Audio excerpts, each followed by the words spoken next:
the UN Resident Coordinator, Her Excellency Susan Namondo Ngoji, the Unicef Country Representative, Dr. Munir Mohammed, the representative of the UNESCO Secretary General, that's David Twebaze, distinguished guests, ladies and gentlemen. On behalf of the incredible youth and on my own behalf, I would love to welcome you to this celebration of the International Day of Education. It is Mark Twain that said, "I will never let schooling get in the way of my education." For about 2 years now, we've not had schooling, but everybody here can testify we have had education. And as we go forward, there's a lot that has to shape our education landscape, and part of it, with the many stakeholders here, we are here to discuss. I would love to get the ball rolling, but before we start, I'd love to invite one of our younger comrades, the ones that are bigger consumers of schooling and education, to give us an opening prayer. Thank you.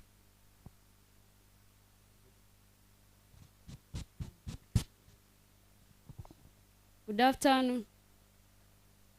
I'm Nachivule Gladys, Form 3 from Namirembe. Humble yourselves for the word of prayer. Mighty Father, we thank you for this session. We thank you for everything that is going to take place. We thank you, Father, for our function. We call upon your Holy Spirit to come and provide everything. May you come and reign. We pray that we disappear and you appear. May you come and take over everything that is going to take place. We pray that our function goes on well. Thank you, Jehovah. Thank you, Almighty Father. In Jesus' name I prayed and I believe.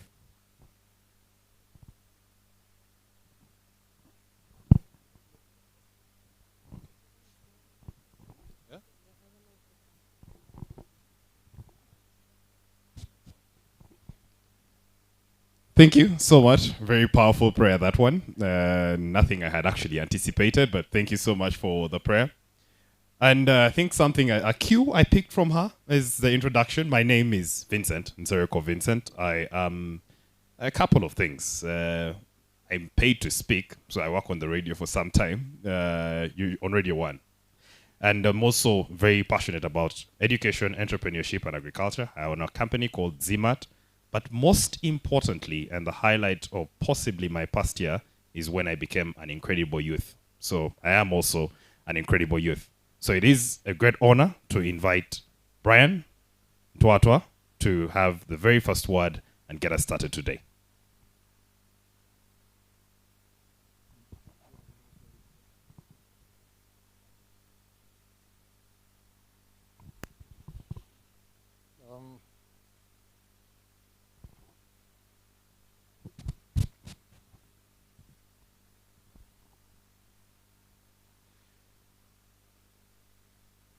The UN Resident Coordinator,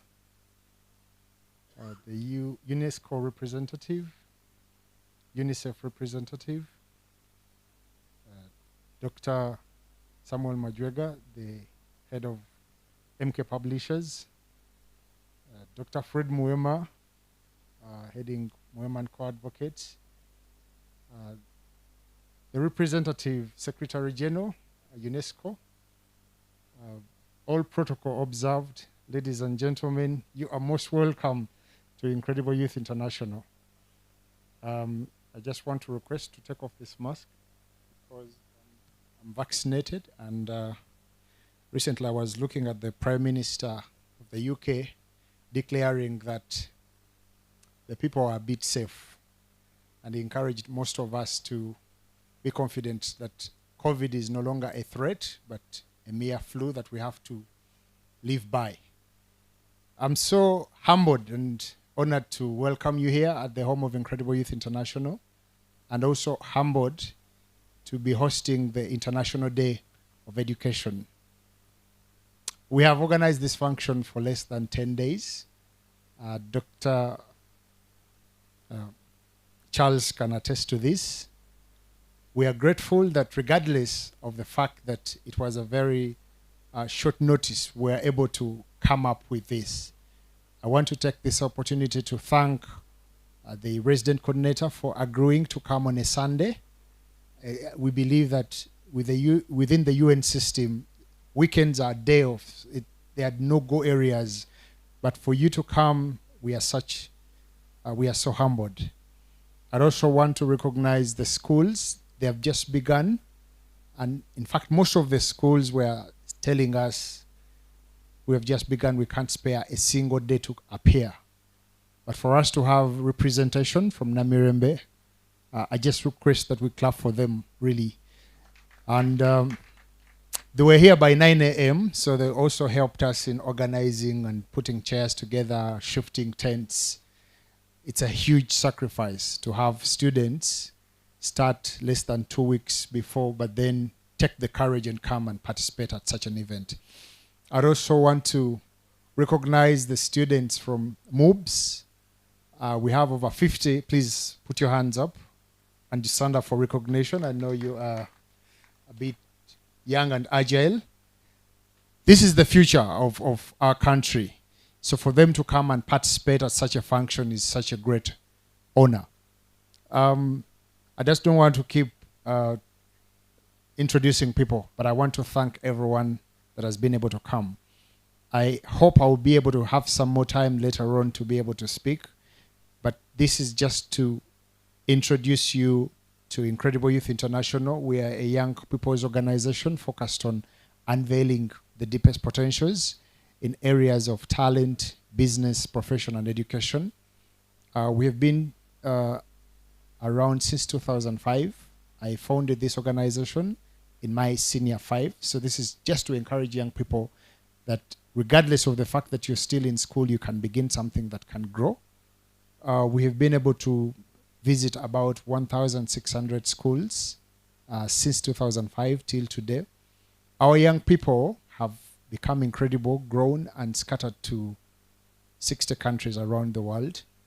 Actually, in the next few months, I'll be going to London to introduce and launch Incredible Youth. There is a family of young people who mobilized and registered Incredible Youth there, and they want me to go and launch it officially. So it will be joining the second country in Europe that will be launching. We already launched Incredible Youth in France. We also hope to launch Incredible Youth in Canada and South Africa. This is just to create opportunities for young people to be able to travel and find a place where they could call home. We stand on 4 pillars. The first pillar, these are 4 leadership skills that we work with. The first one is communication skills.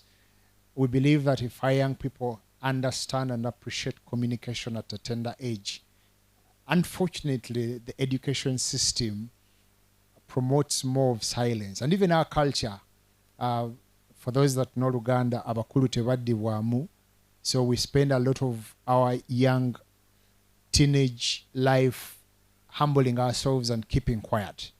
And because we keep quiet a lot, we do not know how to express ourselves. And yet, as soon as someone graduates, the whole world expects them to be able to speak up. In an interview, whether traveling out of the country or seeking a job, whether they are doing a presentation at a big event like this one, whether they're just pitching for their business idea, most of us do not know how to speak because our culture has not promoted that ability to communicate effectively. So as Incredible Youth International, we go to schools to encourage young people to start understanding and appreciating the power of communication and presenting yourself confidently. Then the second thing that we focus on is creativity. We believe that as young people begin to speak up, talk about their ideas, then they will begin creating ideas in a practical way. Our country imports more products than those that they export. In fact, if you look at the ratio, it is 1 to 10. We export 1% and import 9%. So we need to become creative and produce more. Creativity leads to production. So we promote productivity amongst young people when we go to schools and make sure they have products that they can be able to show to the world. If young people start early to produce, by the time they graduate, they will have a mastery of whatever they have decided to focus on. Then from there, we encourage them to become critical thinkers, because we believe our society pushes more for the pessimistic point of view. Most of the people that we live with are always complaining about the bad roads, the bad weather, the bad governance or government. We're always in the process of complaining and excuses. I didn't go to school because my parents weren't able to pay for my school fees. I didn't do this because I failed in life. I wish I was able to grow up in such a neighborhood. Perhaps my life would be different. So we encourage them to stop thinking in a negative way and become critical thinkers. Critical thinkers are innovators. They come up with ideas that can transform the world. They look at solutions out of every problem. They create solutions. And this is what we are encouraging. Then lastly, our schools promote more of competition as opposed to collaboration. We are always competing with one another. Then we grow up in a society where everything is about competition. So the best way of transforming the education sector, as the theme stands, is to learn how to work together. I wish we can get to a level where university students start going out to secondary schools to mentor these young ones and prepare them for where they are coming. I wish the employed young people in the different sectors start going to universities and teaching these young people the best practices on how, and tell them the reality of what is in the marketplace area. But there is a mismatch between what the employers are looking for and what is being taught in schools. So this is having such a wonderful function, and key policy makers and decision makers is a very important role. In fact, students from MOBS, you are into business. This is a business school. I want you to pay close attention to the speeches that are coming from these wonderful people, because they understand and determine what happens. They understand the job market. They understand the expectations. The creme de la creme of the United Nations is here. So it's time to pay close attention. There are people silently seated here, and yet with a lot of influence on what happens in the media, in the economy of this country. We have some of the people that have the easiest access to the president of this country seated with us in here. So don't take anyone you see here for granted, regardless of how they are dressed or how they look. They are very influential people in here. And then for me, this is just to tell everyone that we are pushing for collaboration. We believe that once we start working together, there is nothing that we can fail to achieve. With those few words, I want to appreciate you and thank you so much for coming to the Incredible Youth and participating in launching and recognizing or celebrating the International Day of Education. Thank you so much. God bless you. Thank you so much, Brian. I think with the contagious eloquence of Brian, you can tell why each and every one of the youth is clamoring to be an incredible youth. Thank you, Brian, once again. Now, because of the pandemic that we're going through, there are certain dictates that we have these days as regards functions, such as this one. And one of them is we always have an online audience. Now, because of the position of the online audience, I request all the subsequent speakers to adopt the position I am taking on now, because the online audience happens to be located right here. So please address yourself to our online audience and to all the guests here. And this is the most vintage point for you to be seen by our online audience. I'd like to recognize a couple of organizations that are here with us and celebrating the International Day of Education. That starting off with the United Nations, we're very grateful that you're here with us.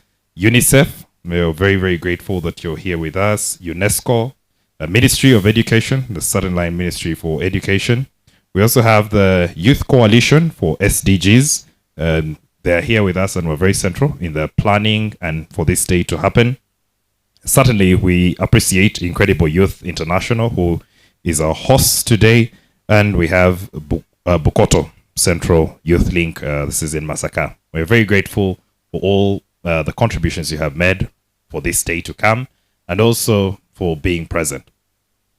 Next, right after Brian, would love to invite the Country Office National Coordinator, UNESCO, Mr. Charles Drasebo.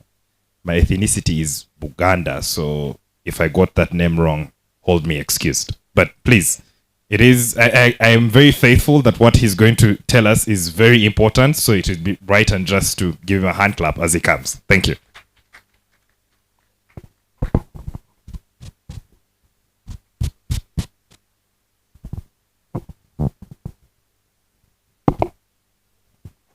Thank you very much, Master of Ceremonies. Indeed, your ethnicity betrayed you. My name is Charles Draechabo, not Draeshebo. But you are very close. Thank you very much. And it gives me very pleasure. I recognize all the distinguished guests who are here. High Excellency, Susan, Ngogi, Namondo, the resident coordinator and the head of UN in Uganda, the Unicef representative, who I'm informed came earlier. We do apologize for the misconnection of time, but we do recognize and appreciate your presence, sir. You're most welcome. We have got representative from the National Commission for UNESCO, representing the Secretary General. We recognize you and we welcome you to this. Other heads of UN agencies, we hope they will join us. The ministry dignitaries, the minister, I'm informed, delegated, and we hope the official will be coming in soon. We recognize them. That's Honorable Dr. Muyingo, who delegated Mr. Mulindwa. We recognize them in their absence. The senior government officials who are here, who will be here, our education development partners, who have mentioned the private sector, those who have joined us, the effort, the publishers, the learning institutions, the incredible youth, the strong, energetic young people from the various learning institutions, schools. We recognize you and we thank you very much. I speak on behalf of the UNESCO Project Office in Uganda, who has been working closely with the incredible youth and the Youth Coalition for HDG in trying to ensure that today, amidst all challenges, we convene here in this very important day to recognize and to pay our respect to one of the things that we consider very crucial, and that is education. Either you are in the process or you have completed or you are about to start, we will all acknowledge that education is very crucial. Distinguished guests, ladies and gentlemen, it gives me pleasure indeed and to see all of you here to celebrate this International Day of Education, which we're celebrating on 23rd of January. The official day is 24th of January, but we thought we'll celebrate this ahead in also to get the engagement and involvement of the community and the young people. So we're very grateful, and your response to our invitation is indeed a sign of your solidarity and your interest and commitment to education in Uganda and globally. Allow me to convey the greetings of my regional director in Nairobi and that of UNESCO Director General, who is also leading the campaign and will be giving his or her remarks in tomorrow's function. And allow me, ladies and gentlemen, to read this to you, her statement. An extract of her statement in quotes. In these exceptional times, business as usual is no longer an option. If we are to transform the future, if we are to change the course, we must rethink education. This means forging a new social contract for education, as called for by the UNESCO report on the futures of education, which was released in November. We need to repair past injustices and orient the digital transformation around inclusion and equity. And we need education to fully contribute to sustainable development. For instance, by integrating environmental education in all curricula and by training teachers in this field. And this statement in quotes is from Audrey Ajole, the UNESCO Director General, on the occasion of International Day of Education 2022. Ladies and gentlemen, I would like us to reflect and just think how the world would be if there was no education at all. How would we have communicated? And what kind of life would we have lived or be living if there was no education? As we all know, education transforms life. It's not only learning to read and write, it transforms life. And this has been very ably stated by our prominent leaders, and in the past and the present. Allow me, ladies and gentlemen, to reflect on a few.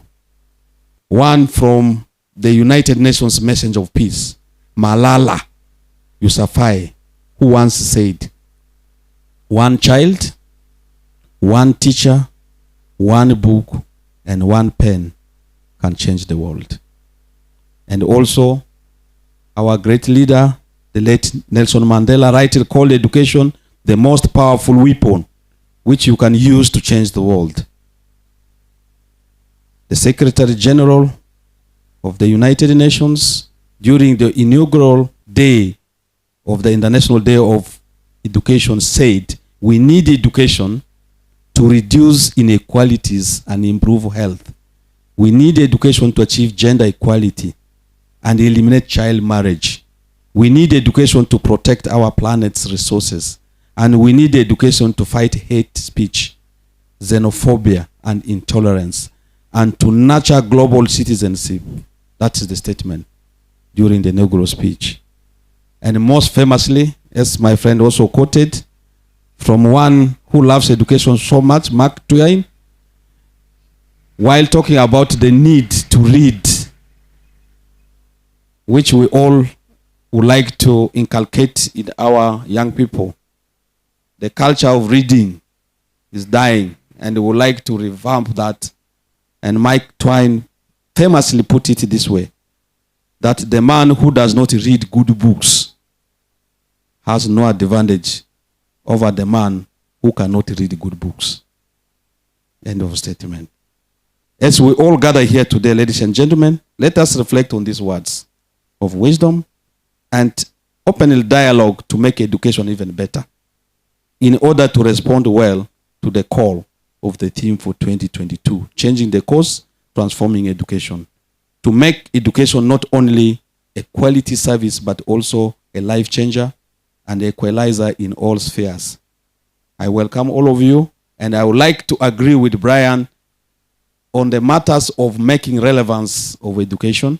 And as UNESCO in Uganda, and this have been some of the efforts and some of the aspirations we work for, to ensure that we have got education, not only education, but quality education, which quality education is provided by quality teachers. So we have been supporting teacher programs to ensure that we have quality teachers who will dispense knowledge and information through many other things, by supporting, working with the ministry to ensure there is the national teacher policy that puts in place quality teachers, but teachers who are also motivated to teach.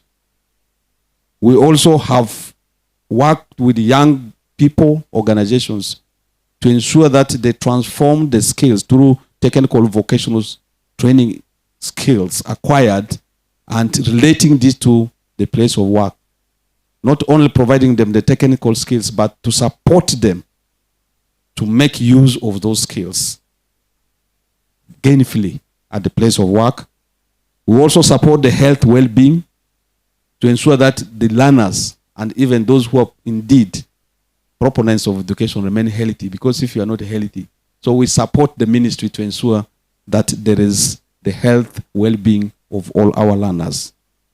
And more importantly, in this digital era, we try to support to ensure that there's a continuity of learning, even in the situations where it becomes practically impossible to learn.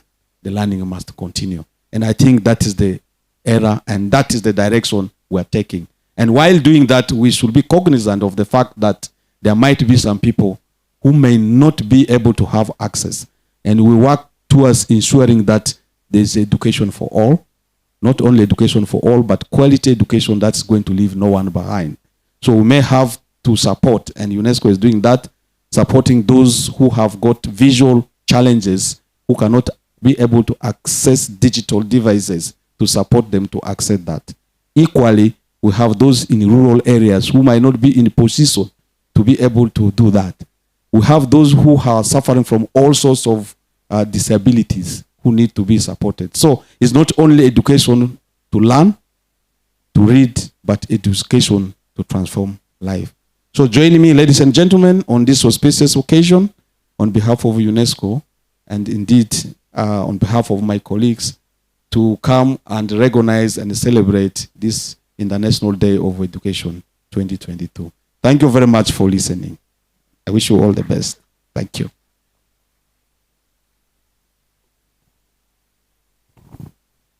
Thank you. I think it is right to also give him a following hand clap. Otherwise, I will be accused of being very selective with my appreciation. And if you looked at all the United Nations organs, I think, and this is off-head, so please do not critique me on this, UNESCO is one of those that falls squarely, or within which education falls squarely within.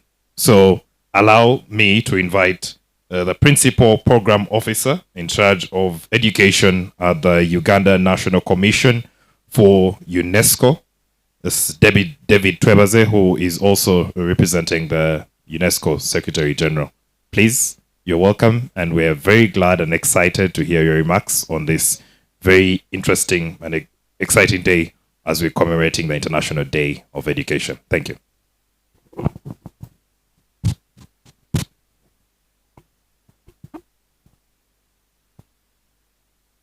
Thank you so much, Master of Ceremonies. You will allow me to remove the mask, since there's enough distance. And this is how I looked like before COVID. Thank you. The UN Resident Coordinator, the Chief of Unicef, my brother Charles, the coordinator of our project office in Kampala, our colleagues, the students who are present, the officials from Ministry of Education and Sports, and our host, Incredible Youth. My name is David Twebaze. I work with Uganda National Commission for Unesco. I am in charge of the education program. I am representing the Secretary General, who's attending to other commitments. I register apologies and greetings. And she says, Happy New Year 2022. We have a commission, Uganda National Commission for UNESCO, that was established in 1963 when we attained our independence. And it was established to promote the philosophy of building peace in the minds of men and women in Uganda. So it's a commission that represents the interests of UNESCO in Uganda. It oversees and promotes UNESCO's work in Uganda, and it reports about UNESCO's activities in Uganda. And I think the first report we will deliver this year will be about this activity on this day. UNESCO is one of the UN agencies. In fact, it's an intellectual arm of the UN. It's not a fund. It's an intellectual arm. It does a lot of work in research and prepares reports such as this one, whose recommendations I'm going to present to you today. and prepares a lot of work for UNICEF to deliver, and for the other UN organizations to deliver. UNESCO was founded in 1945 after the end of Second World War, and was basically established to promote peace, basing on two principles. One, on intellectual solidarity, and the second one was human values, respect for humanity, respect for human dignity. And because wars begin in the minds of men, the defenses of peace can be reconstructed in the same minds. The youth, I want you to listen to this carefully. And I want, you'll give me some few minutes. I want you to move together with me. That because wars begin in the minds of men, can we move together? Because wars begin in the minds of men, the defenses of peace can be reconstructed in the same minds.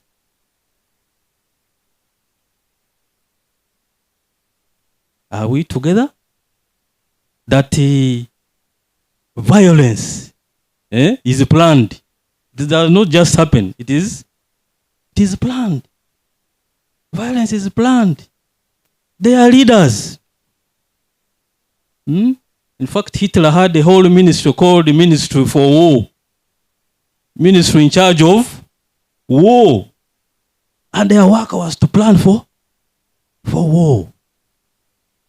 So violence is planned. Violence is funded. It does not just happen. It is even funded. So, in the same minds where wars are planned, we can also build the defenses of peace in the same minds. And one important tool that can be used to build the defenses of peace in these minds is education. Just like Mandela said that education is a very important tool that can transform the world. Now, early last year, UNESCO commissioned a study, and a report was actually produced. And the study was on reimagining our futures together. And one of those people who led this is our sister, the president of Ethiopia.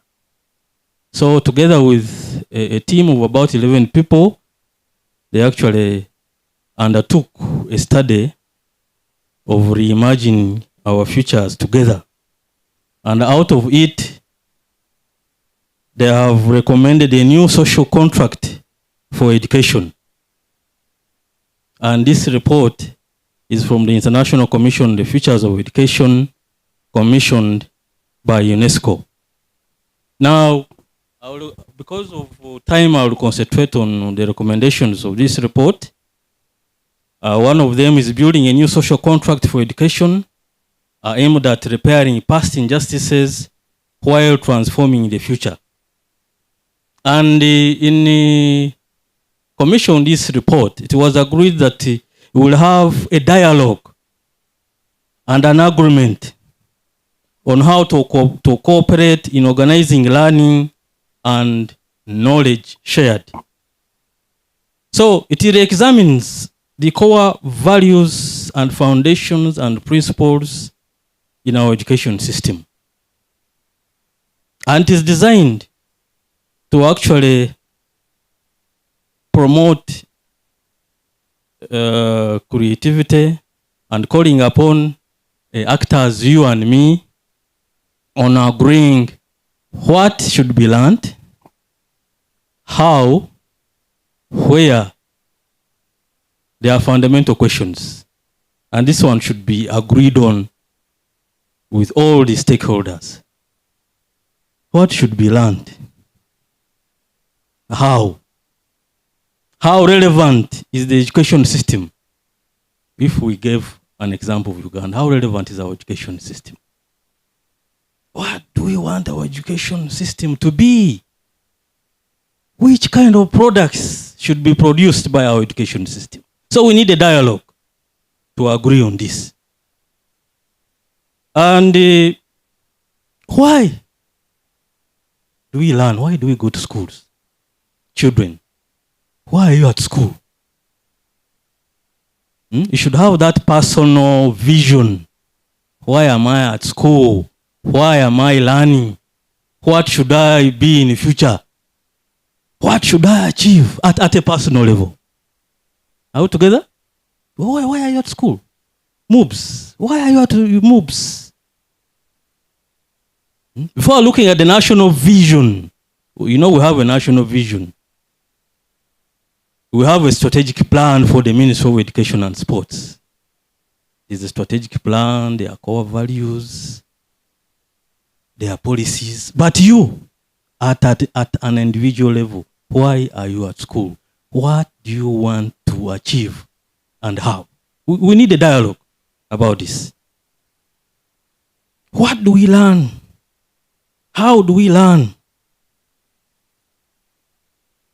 And the report recommends relearning to address interdependencies and balance over relationship with each other and respect for diversity.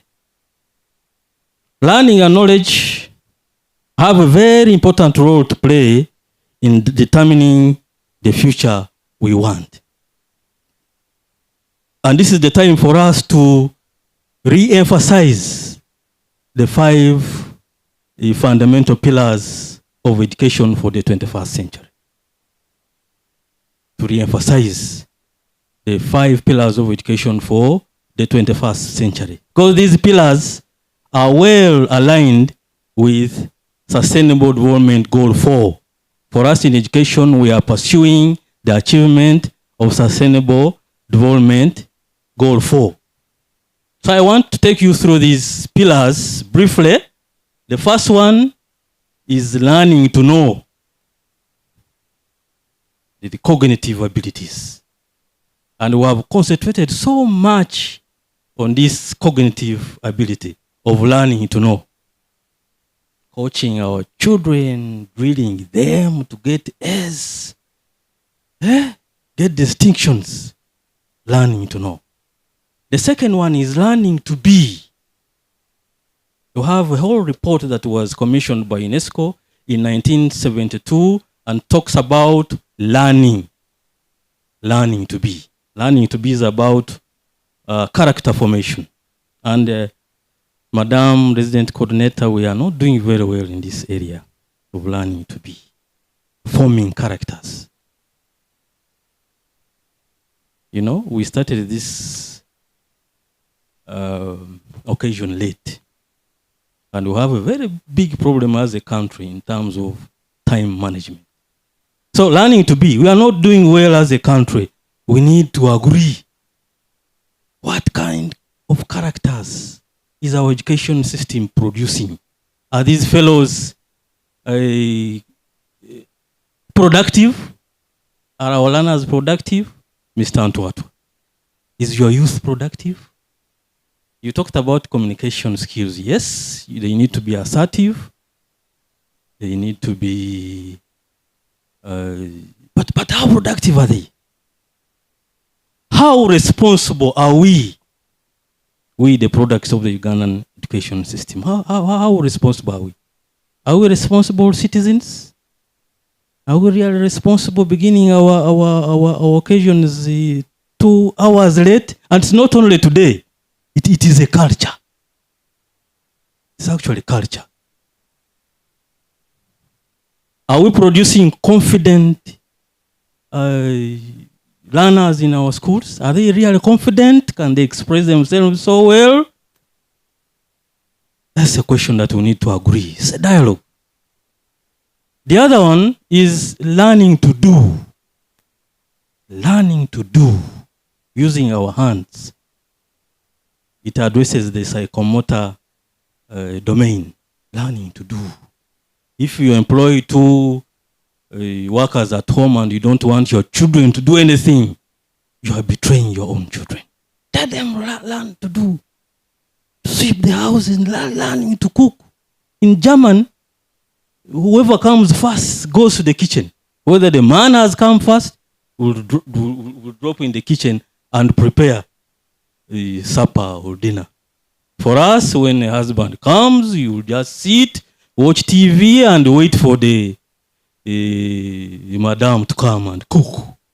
Whether she comes 2 hours late or 3 hours, the man will just sit and wait and learning to do. It's a culture problem that we need to address in this dialogue. The other one is learning to live together in harmony. As Africans, it is terrible. Learning how to live together in harmony, respect for cultural diversity is a very big problem that we need to agree and address. The other one is learning how to transform yourself and transforming society. Dear children, students who are here, learning to do what? To transform yourself and then the community is where you live. You should have a vision at that personal level. The report further recommends that we should promote public education. We should promote public education with public interests. We should address issues of environmental protection and embrace climate change actions. And that climate change action should be embedded in our curriculum. And that we should train our teachers, as Charles said, to actually promote environmental protection and climate change actions. I think I should have talked until the cows return home, but because of time, thank you so much for listening to me. I wish you good celebrations as we commemorate the International Day of Education. Thank you so much for listening to me.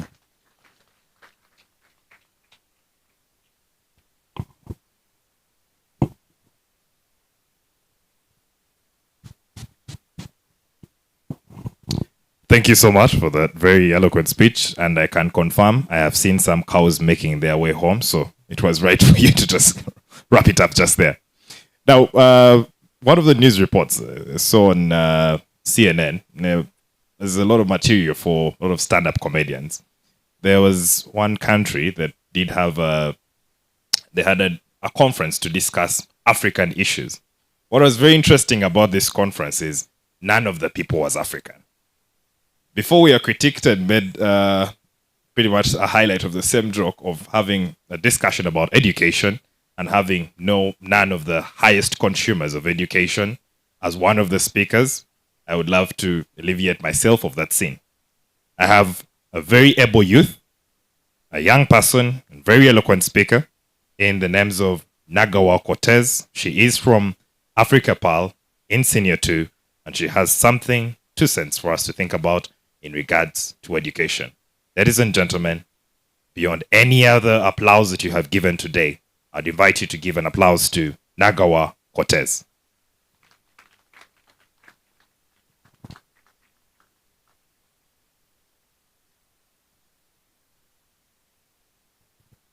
And as she's coming, just think about how old were you when you made a speech before the UN resident coordinator?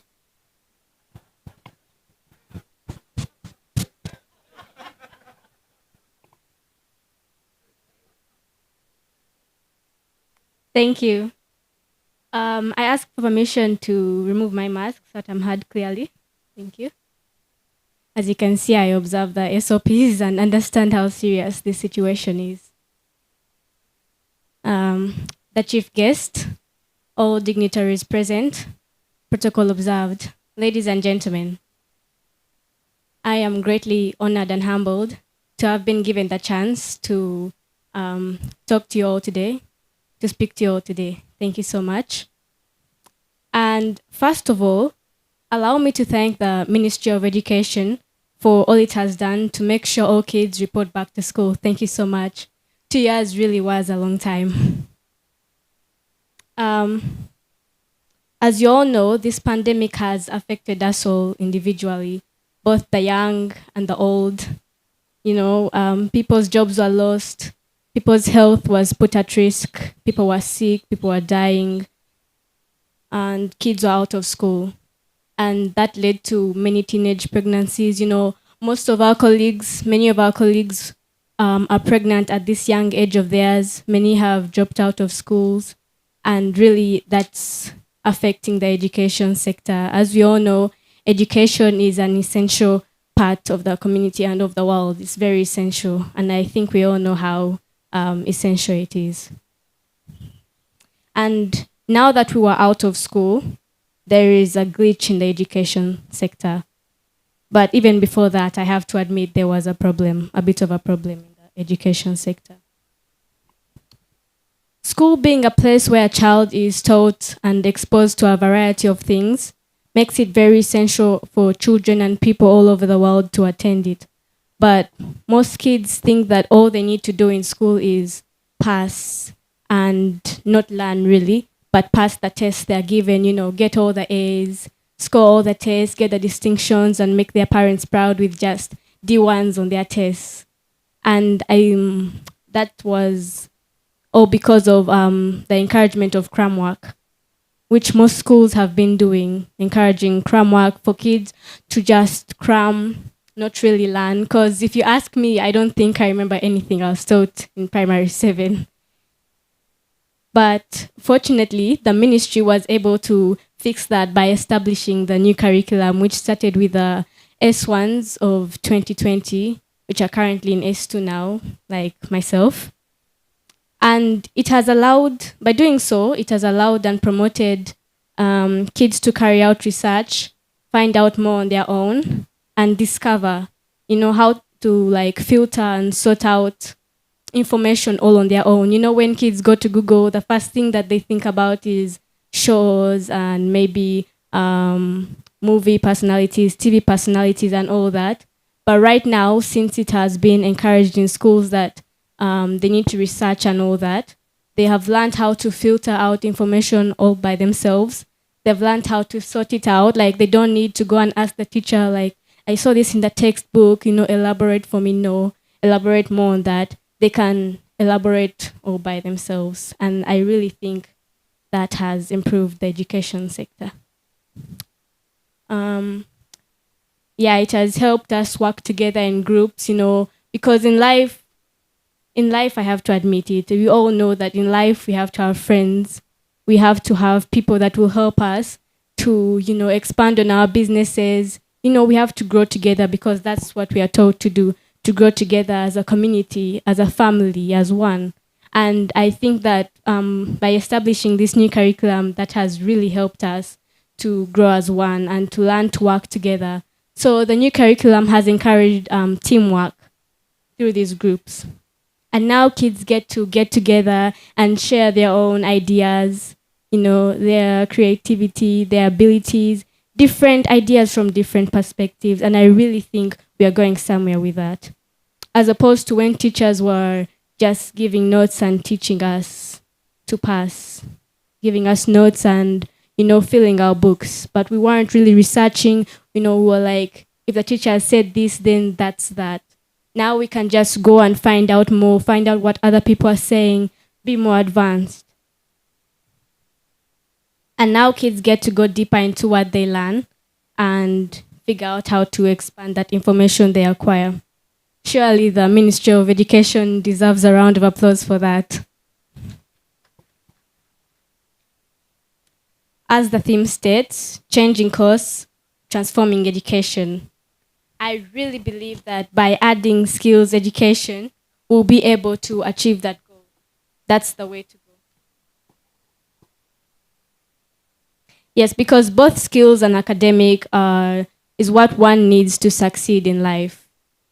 I must admit that without either one of them, we won't be able to succeed, because without academics, people want to be doctors, lawyers, engineers, you really need to learn something from school, math, the compulsory subjects. But without skills, people like say bakers, tailors, we need both skills and academics. Without one, surely that's failure. But I believe that if skills were also made a major part of the education sector, would be more exposed to a variety of alternative education, and it would surely encourage creativity among us children. And also hidden abilities, because you find that some kids really, really are talented, but they're only exposed to academics and think that they should only rely on academics and the jobs that fall under the academic sector. My prayer is that this goal is achieved in my lifetime, hopefully. I thank you all for listening to me. God bless you all. I remain Cortez Sentongo Nagawa, a student at African Pearl Secondary School. Thank you so much for God and my country. God bless you all.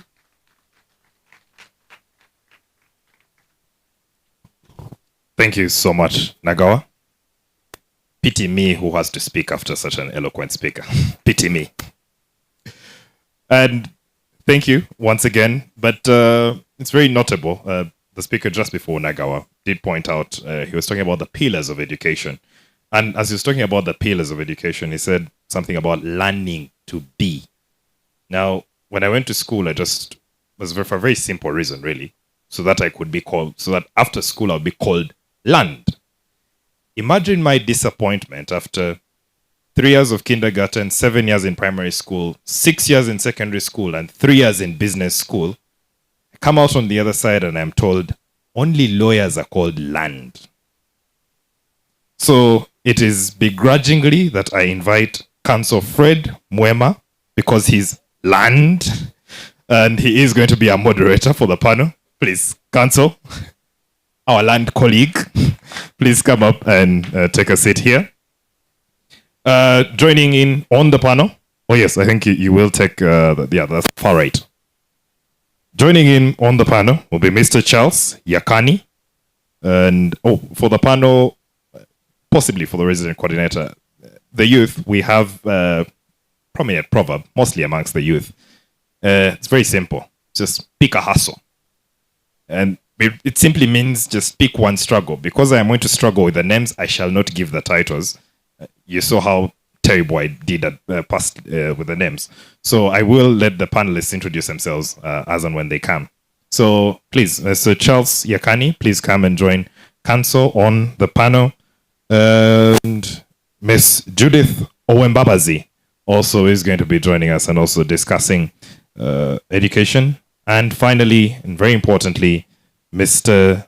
Musoke Samuel Madrega. He is also going to be joining in on the panel discussion. And the focus the overall theme for Youth Day is changing the course, transforming education. But the focus of this panel is going to be transformations in action with potential for scaling to advance digital inclusion, green competences, skills, and gender equality. Very complex, but very exciting stuff. I think it is now time for the land people to speak and the unlearned to live. Thank you.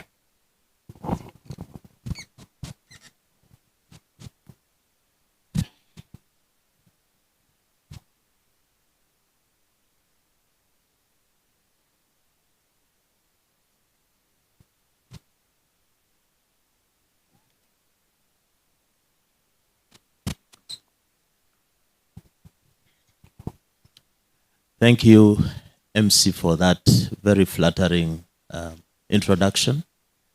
Let's see if I'm actually learned. But ladies and gentlemen, my name is Fred Mwema. I'm a lawyer by profession, but I'm also an activist, as I'll be telling you, and a friend to incredible youth. All the dignitaries in the house. I'm happy to be here. I don't think I've attended many events like this, though I'm part of the UN. I was lost, now I've come back home. I'm here to moderate a discussion with my colleagues here. The discussion, it has a long title. Can I read it there? On the program, you can see the first panel discussion.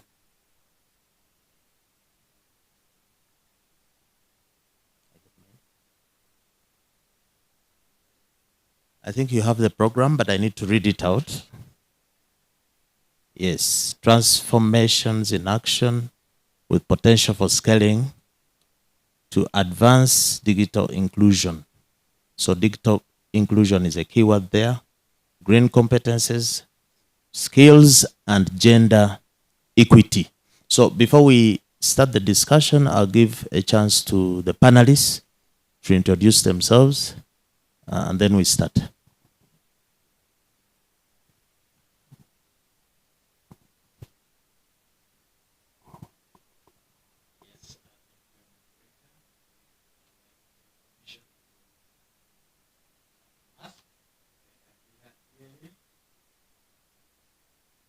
Yes, my name is Charles Yakani.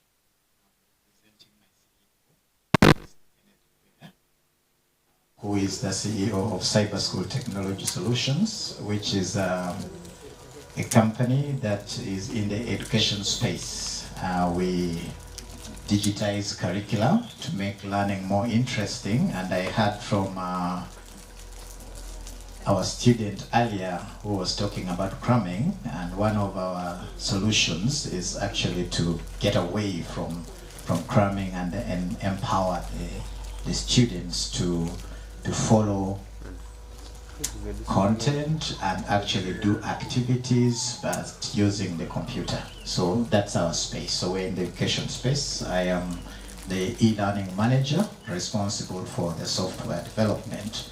And later I'll be talking about some of the skills which the youth would actually benefit from and also get into the space that I am in.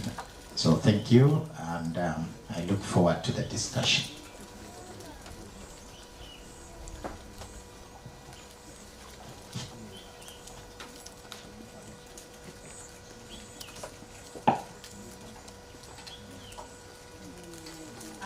I want to believe that since the gentlemen were granted the permission to lower their masks, so I will just lower mine with your indulgence. Thank you. Our distinguished guests, my name is Owen Babazudi. I am a founder and CEO of Goldbird Communications. I have been a banker for the past 18 years and until COVID. So I resonated with a lot of what the young lady said here. And then I figured, how do I become part of the solution? I am young at heart and I love young people. So I found myself gravitating to the youth, even as I was a marketing and communication specialist. And therefore I've started a program called Check-In, to check on the emotions of young people post-COVID. She just gave the whole brief of what pushed me into this space. 2 years children are at home, then we open and tell them go back to school. There's a breakdown at home, there's a breakdown in the school system, and the children are distressed. But when you're a child in Africa, sometimes you have no permission to be distressed. So I'm honored to be here to talk about how we can transform and digitize so that, I saw her with the phone at the back of her pocket. How can we make better use of technology? So I'm excited to be on this panel. Good afternoon.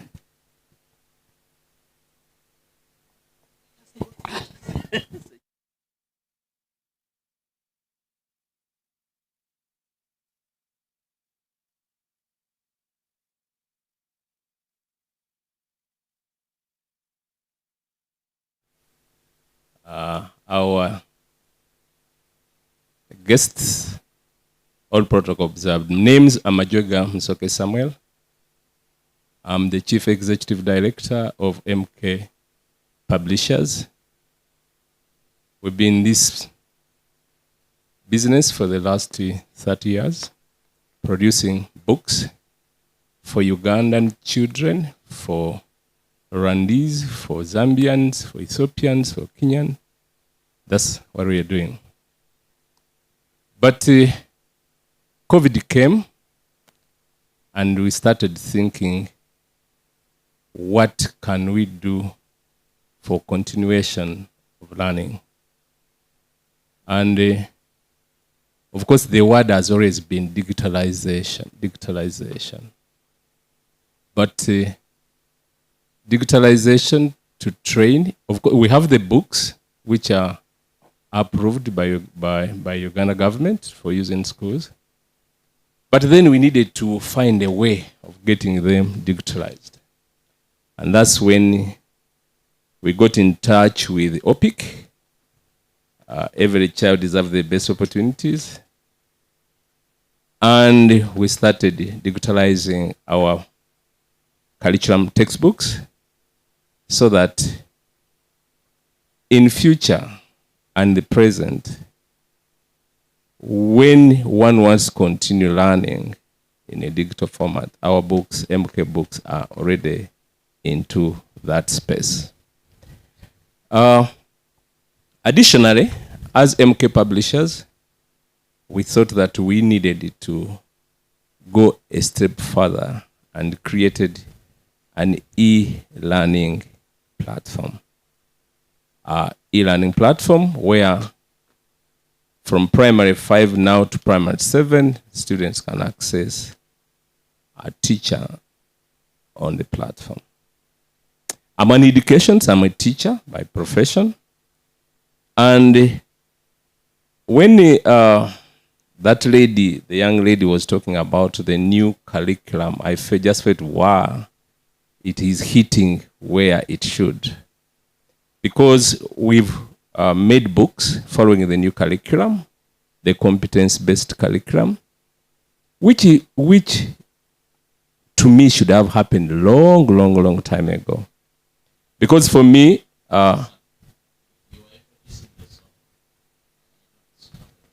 yeah. Okay. Thanks very much, moderator. Otherwise, I was on fire. Thank you so much. As you notice, this is education. We have young people here. Let's see if the panel discussion can resonate and be relevant to them. I'm going to break up the discussion into 3 segments. Digital inclusion, group competences, and gender equality. So we shall navigate that subject, and hopefully we should leave better informed. Now, I'll start with my friend Charles here. You are very familiar with digital inclusion, which basically is access to the internet for learning purposes and so on.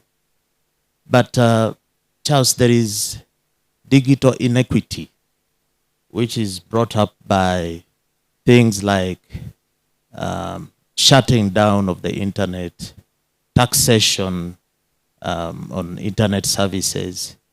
Are you concerned about this, or you're just doing private business and making money?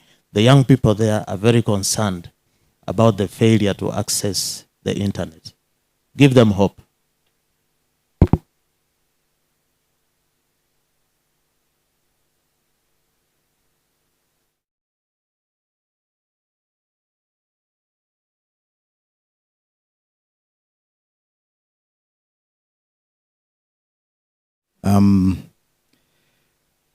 Yes, equity, digital inclusion, or digital exclusion, for that matter, is a big concern. And yes, I am very concerned about that exclusion.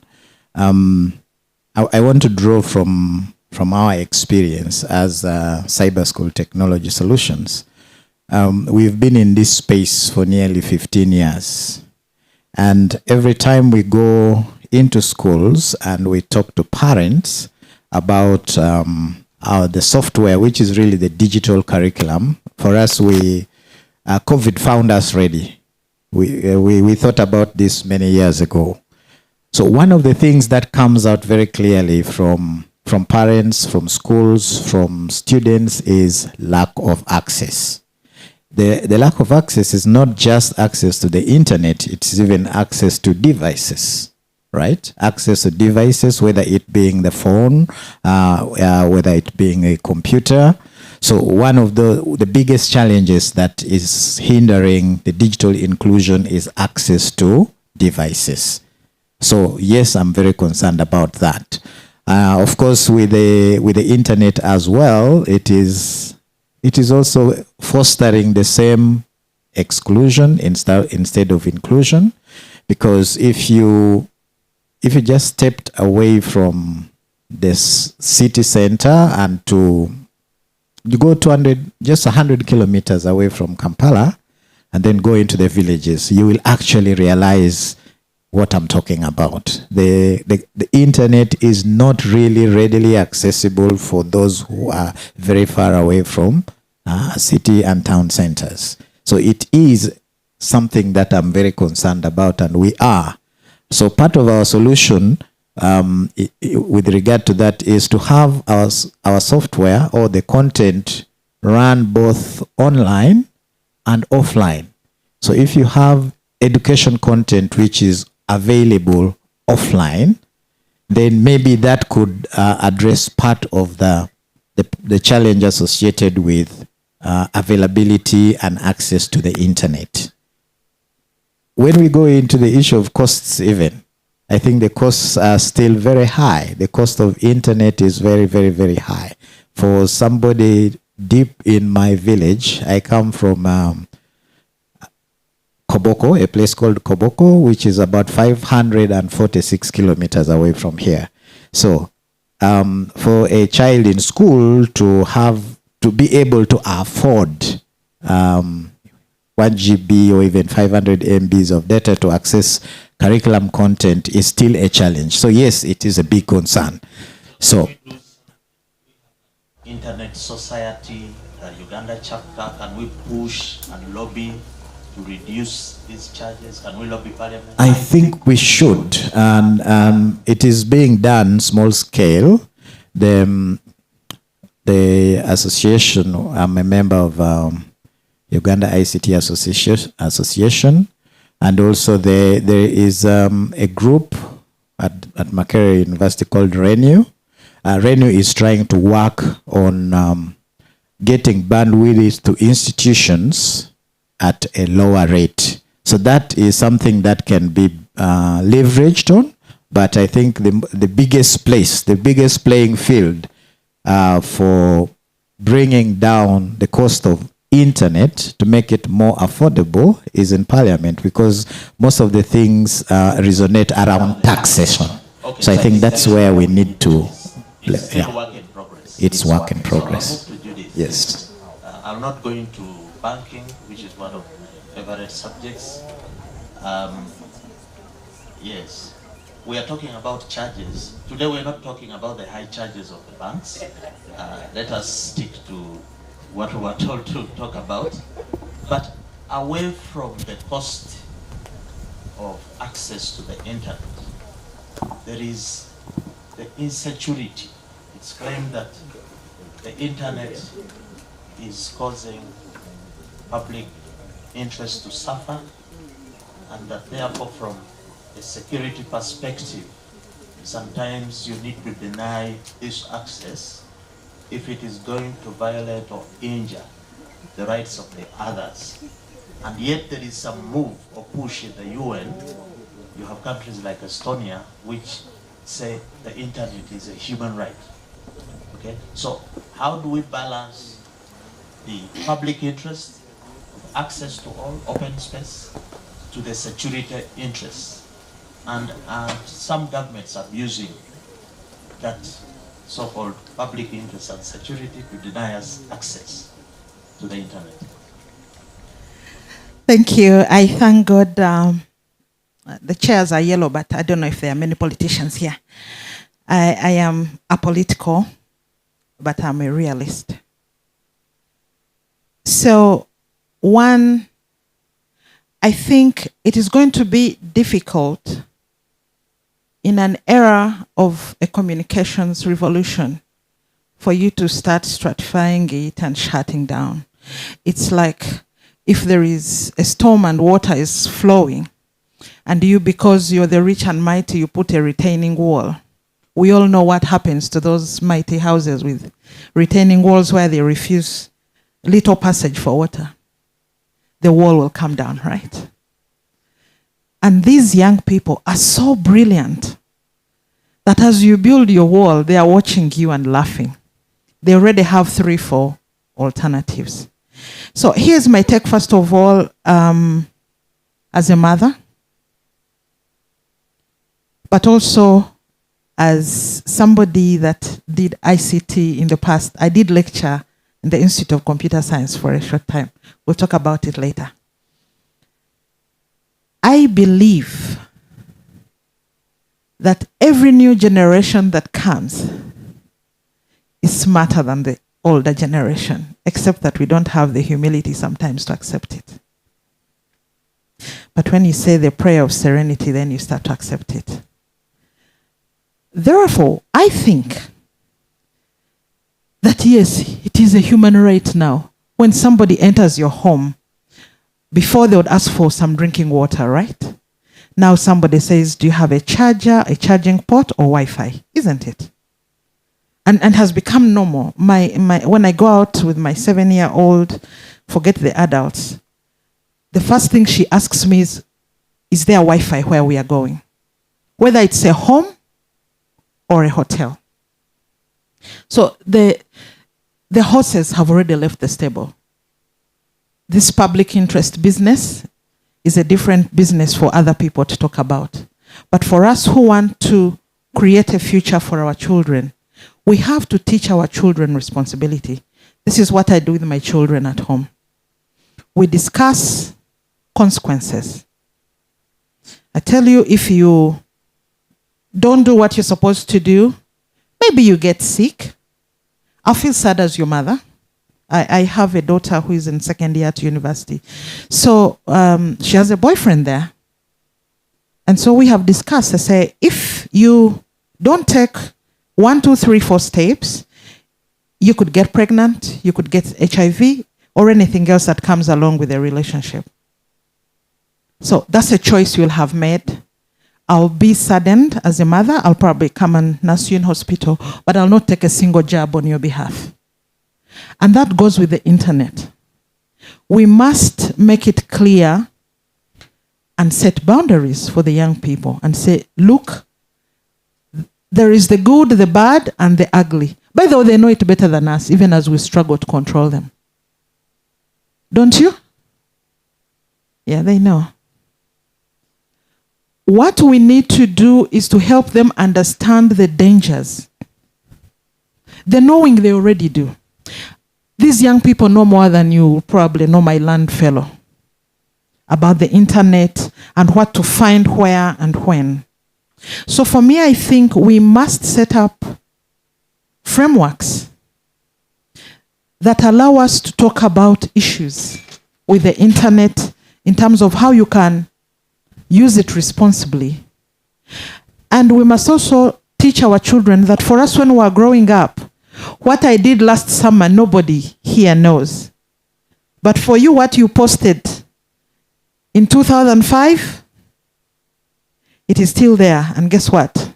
When you're standing in her office, somebody who doesn't want you there is going to reproduce it, even when you deleted it. In IT, we have audit trails. They don't go away. There in the IT world, on the right to be forgotten, to have some of that information deleted. You know, it no longer represents you at the moment. That was 5, 10 years ago. That's a big discussion, but I need to give Samuel a chance. Thank you. To say something. Samuel, quite interesting. You are in hard copy you're publishing stuff, and we are talking about digital inclusion, but I still think you have something to say. The angle that I would like to push to you, which is a big, big area, and I'm very passionate about it. I have an organization fighting counterfeits, which are also in education.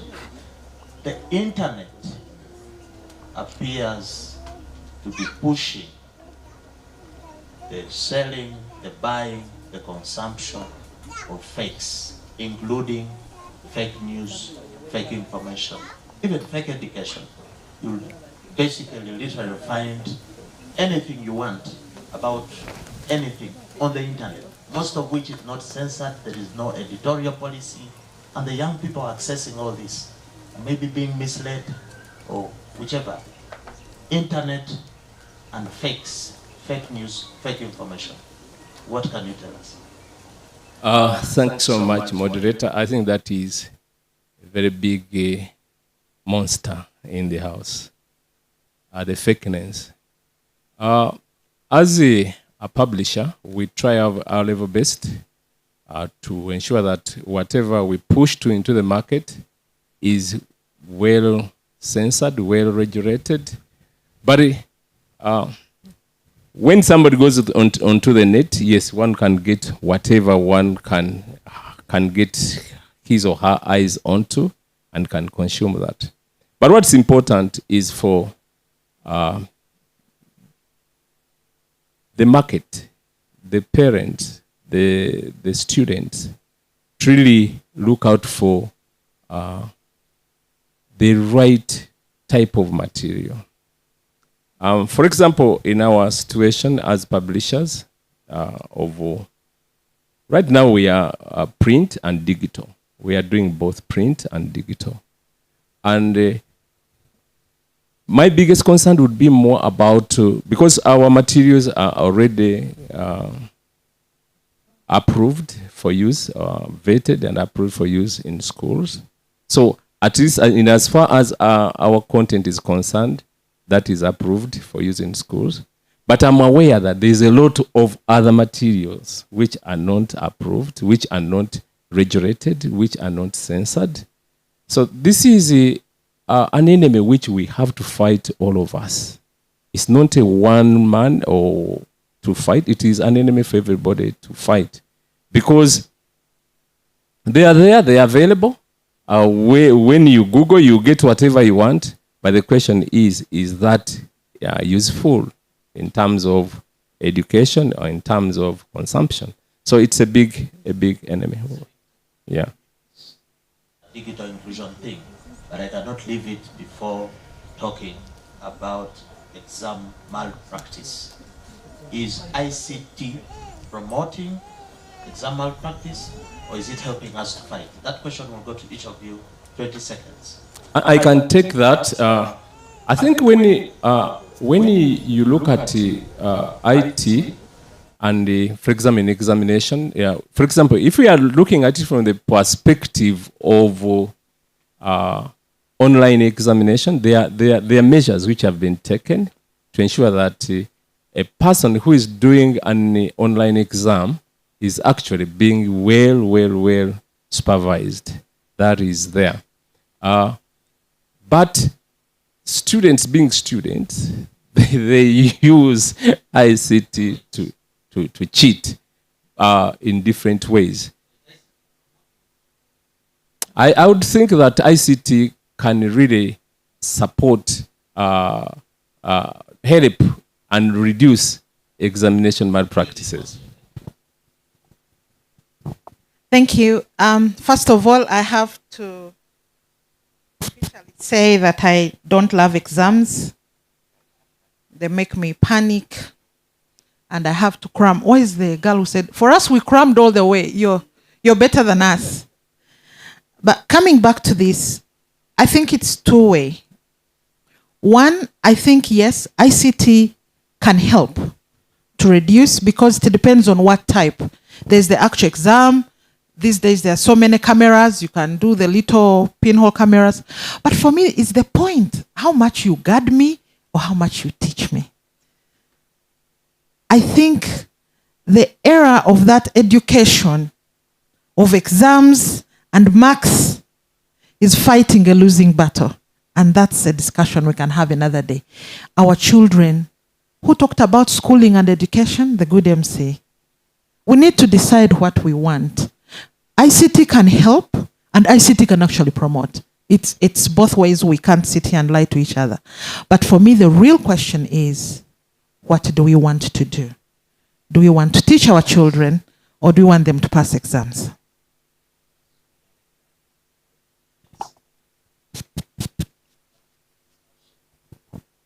Yeah.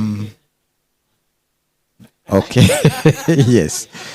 I think I'll concur with Judith here that ICT can promote cheating, at the same time can be used to safeguard. When it is online assessment and things like that, we have in IT what we call proctoring. So proctoring technologies can be used to actually ensure that cheating is minimized. So in that line, yes, ICT can greatly minimize cheating. But in our environment, like in the Ugandan situation, part of the cheating that ICT promotes is through sharing. So ICT easily promotes sharing of questions and data across networks very fast. So that's a possibility that we need to look at ways of, yes. There is a strong feeling Okay. that our current education is not serving the promotion of green competences. Is this education helping us to look after nature, to look after the environment? Is that the education actually defining success as having money at all costs? So the graduate comes out, grabs the wetland, destroys it, cuts the trees, and even the education is promoting these guys, educating them to consume fakes. So as soon as that graduate leaves, the first thing they do is look for a phone, most likely it will be a fake. Is our education promoting green competencies, and what should we do to make sure it does if it's not? Just like our student earlier said, the new curriculum, I am confident that if well implemented, is going to promote green competence. But of course, those who are in the old, like yourself and myself who went through the old, most definitely it wasn't promoting that the green economy, I should say. You drive around, you move around, and the promotion of the green technology, green economy starts from home even. So the education, that bit of the education should start from home. You see somebody driving a very good car and lower their windows, tip off or throw out a plastic bottle through the window. You have children in the back seat, for example. So what are you telling them? That it is okay to litter, it is okay to clog the channels, it is okay to do. So the first place where we need to promote this education that is green conscious is at home, as we as parents. And then at the school level, yes, if the new curriculum is properly implemented the way it is meant to, I think it will promote, it is addressing some of those challenges. It will. And if it is not, we all must take responsibility to drum this up. I'm going to request the MC if you add us some more 5 minutes. These guys have a lot of material. Judith, we are talking of green conscious education in school and so on, but there are some things about the environment where we don't have any education at all. For example, Judith, you are holding a phone. Do you know what will happen to your phone at its end of life? Where will it be thrown? Is it going to be thrown in the lake? Is that waste, the e-waste, affecting the fertility of our soils and so on and so forth, the water sources? Are we not having complete education on our green competences? In a minute. Thank you very much. I did run a Go Green campaign for the bank that I was working with. And it was difficult to get the customers to know that this campaign was for all of us and the staff. Just to know that if you open the tap and leave it open, you're creating a crisis. Now, I would like to ask a quick question to those of us who got phones maybe 10, 20 years ago. Where are your old phones? Who knows where they went? Because I don't know where mine are. And I'm a tech geek. I used to love to collect them. So the question you just asked is a very critical question. We must, as a nation, as an education system, as parents, work together on recycling, on disposal, and also engage the politicians on passing stringent laws on littering. Everyone knows that in Rwanda they don't litter, except in Uganda. So when you cross the other side as a Ugandan, you don't litter. When you cross back, you start from the border. So it's a discipline, and it's an education that we all need to have. I remember earlier we were seated there and these young people took their drinks and left the bottles down. And I think I remember Robert saying, guys, let's pick these bottles. So it's continuous education, and yes, it starts at home. My children know if you litter, I pack. You pick it up. Of putting in our environment material that is not biodegradable. Is paper biodegradable? If you go to the National People channel, it's full of waste paper and everything. Are you promoting education for green conscience, or you are part of the rest of us? Land friend. That's a big accusation. But in good faith, as a published firm, at least the material we use are degradable. I think that is true. But we are embracing technology. We are embracing the change, so that the books, we look forward to a situation where the hard copies become less and less, so that we have more of the digital access. I wanted to comment on the new curriculum, because the new curriculum is onto which we are basing our books today. And I see it as a very welcome relief in terms of creating a product which is not us. We are crammers. Those are doers, those are inventors, those are people who are going to do things with the knowledge they acquired. For us, we are just reproducing knowledge. For them, they are going to be using the knowledge. But my question and challenge is to universities. Universities are still producing the same product. The universities have to change as well, so that they also produce a doer, an inventor, a critical thinker, somebody who will not just do research, which is left on the shelves, but whose research can be utilized to do things, to do products. So that is the comments I wanted to make. Thank you, Sam. We need to close with gender equality, which can also be gender dictatorship. Judith here is insisting she must talk, and I think, okay, in the name of gender equality. Thank you. I just need to make a request to Incredible Youth, that can all of us who have attended this forum start to be conscious of our carbon footprint. For example, I don't have business cards because I don't want to contribute to my carbon footprint, since I don't know where my other phones went. So I don't know what we can do as Incredible Youth to start this mighty movement that helps us to cut down on our carbon footprint and also to be intentional on planting trees. Thank you. Thank you so much. The last question, set of questions, is inspired by Radio 1. I was traveling the other day and I heard a news story, I think somewhere in the north. Either the cow or RDC had made a directive that women should not sit at the front of the cars, of the trucks or whatever, because they disoriented the men when they were driving. And there was a comment from a driver who spoke English, so he must be a product of our education.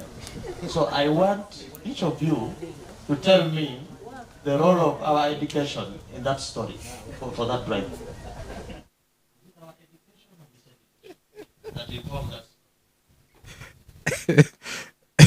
Unfortunately, I didn't hear exactly what that driver said, but the directive, I mean, in terms of the directive, probably it was the role of our previous education that informed that decision, that the ladies should not sit in front because of what they wear.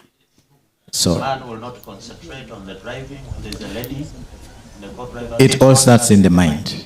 I think it is. Yes, I would like to. I want to qualify that. I want to qualify that it all starts in the mind of the driver. I'm not saying that it is. It's okay for the driver, but I'm saying it starts in the mind. If you have not trained your mind to focus on what you are supposed to do, and your mind goes somewhere else, then Judith. The women are overdoing it. They are pushing this sexism agenda, maybe by the way they present in public. You saw the young girl came here. She had a T-shirt. It had selfie. So if the women, the main occupation is young girls, is selfie. I look like this. I look like that. Isn't that affecting? Mr. Moderator, don't get me started. There's so many guys who are killing us with their IGs. Right, girls? Yeah.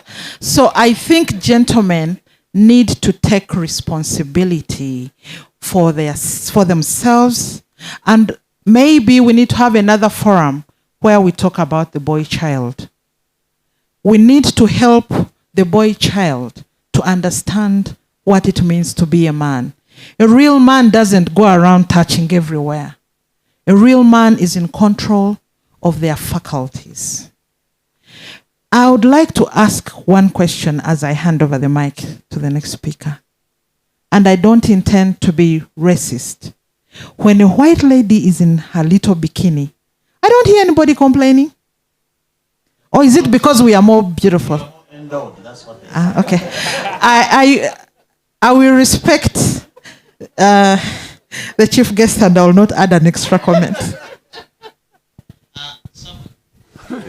Is education contributing to gender inequality?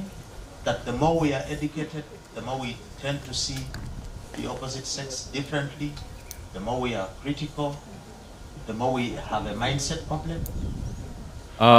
Thank you very much. You used the right word, the word mindset. It is all about mindset. How have you been brought up to see the opposite sex? Do you see the opposite sex as an object or a fair human being? So that is really the idea. I think I'm one of the promoters of a university, Advanced International University, and I wouldn't leave the platform without talking about it.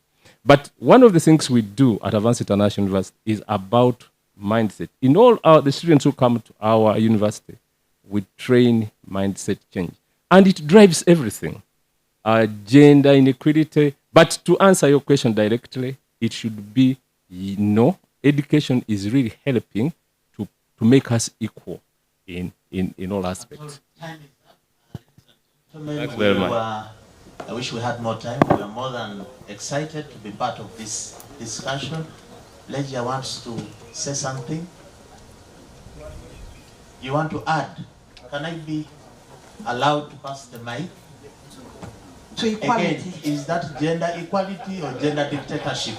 We shall find out. Thank you very much for this opportunity. My name is Legia Sikuwabo, and I'm an entrepreneur in Kampala. My question to you, the panel, is you talked about digitalizing education. You're pushing for computers, phones, and stuff. In our days, we read a lot of novels. So when you read a novel, you actually take in a lot, and you don't cram. Children these days, when they're on the phone, they know the next party, which mall, they think about activities. They don't have the habit of reading. So how are you going to connect digitalizing education and enabling novel reading, as a hobby? You ask children who have come to ask for jobs, what's your hobby? They don't have hobbies. They've not read. They don't know novels. And in all the digital things you're giving in the schools, are there novels? Are they online?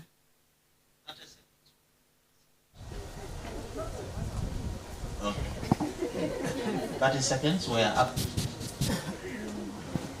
Thanks very much. That's a big concern. Reading culture is really down. And one of the effects, what has caused reading culture to go down is technology. In terms of television or internet and everything, that is the enemy of the reading culture. And it's an enemy for us publishers. But as we digitalize everything. The novels are digitalized. We put them on our digital platform so that there will be novels PDF forms, which the child will read as we read our novels. We have them on the platforms as well. So we try to simulate the same things which we used to do into a digital format. That's where we're going. Thank you, Samuel.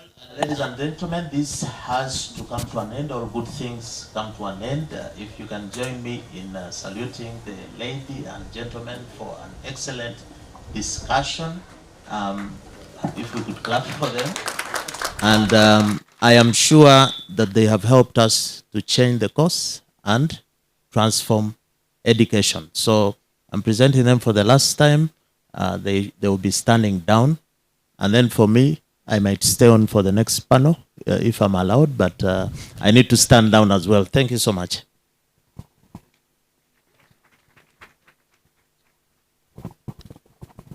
Thank you very much, the panelists again. A few takeaways from the panel, and I think we need to take that seriously from this day onwards. What is the role of parents as far as education is concerned? So thank you very much, the panelists, for that. And when the moderator was speaking, he raised the concern about the driver in Arua. And the question was, what role is education doing in as far as mentoring or shaping the minds of men on how they view women? Joseph Stalin was the president of the USSR. And after him, Nikita Khrushchev was the ruler. Now one time, he was criticizing Stalin, because about 30 people died when Stalin was president. So one person in the audience asked, but you're with him, why didn't you stop him? So Nikita asked a question, who said that? And no one could answer. So the question was self-explanatory. No one could dare stand to Stalin. So to answer the moderator, the way the men here are behaving, and the way we view women, the fact that even the chief guest of this function, the UNRC, is a lady, that shows you how education has shaped the perception of men as far as accepting women as partners in equality. So thank you very much, the panelists. And I will need to re-emphasize the role of parents as far as education is concerned. I think that is very, very key. At this juncture, allow me to invite Mr. Robert Chigongo. He is representative Youth Coalition on the SDGs, charged with implementation of SDGs at grassroots level. Thank you.